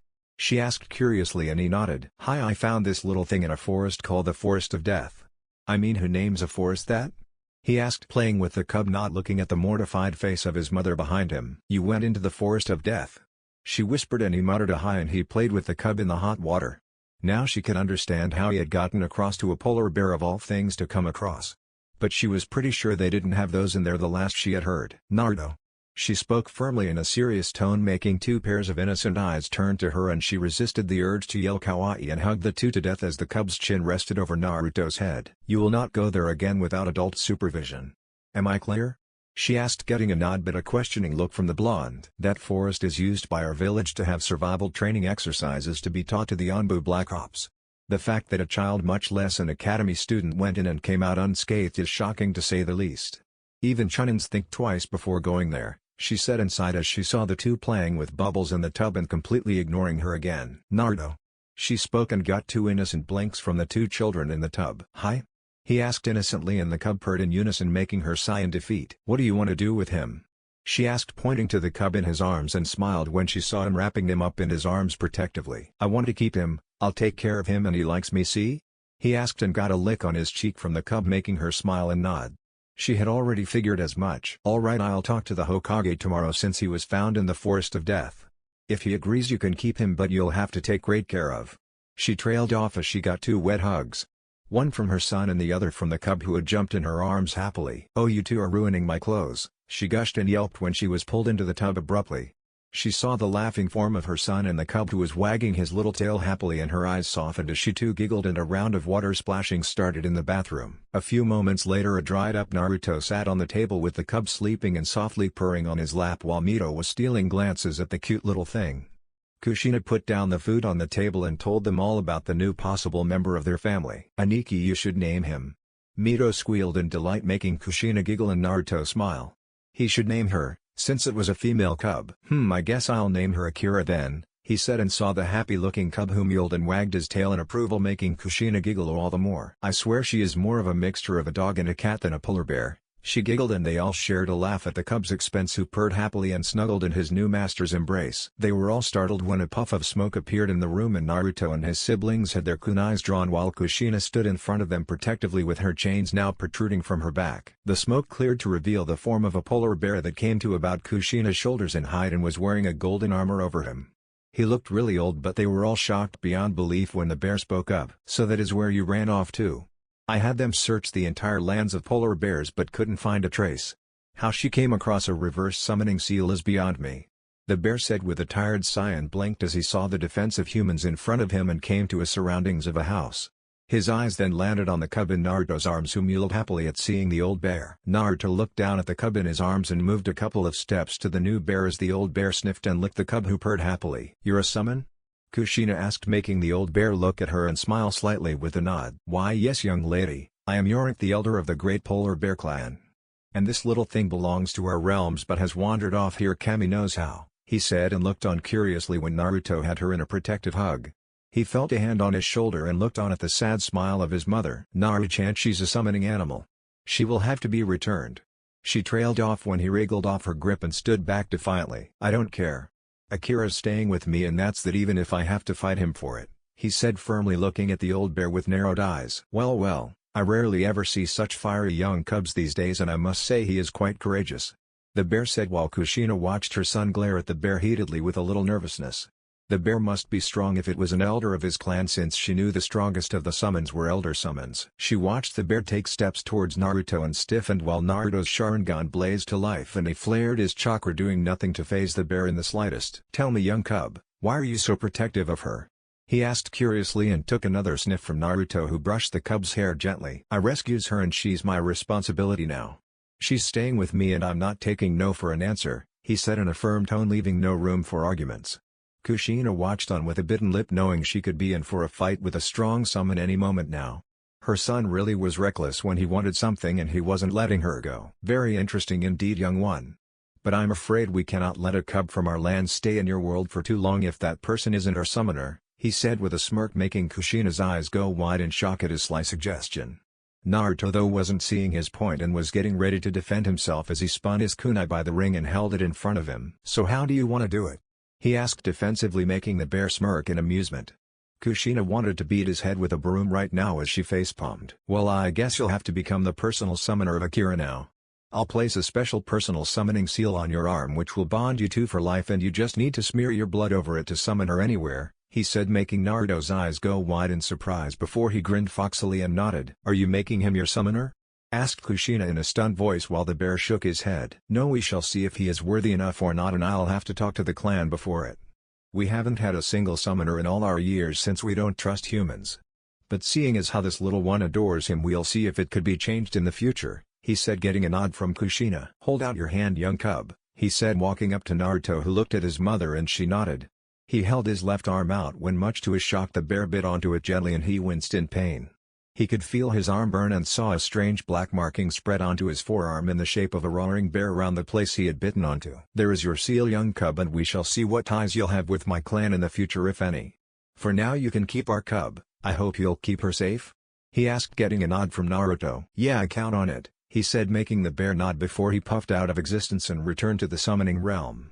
Kushina still couldn't believe it. Her son had gone out this morning, saved a cub and become a summoner. He really did have the devil's luck, she mused and smiled as she watched him play with the cub happily. That's the end, guys. If you enjoyed, then make sure to leave a comment. This is Chaos Shinobi signing off.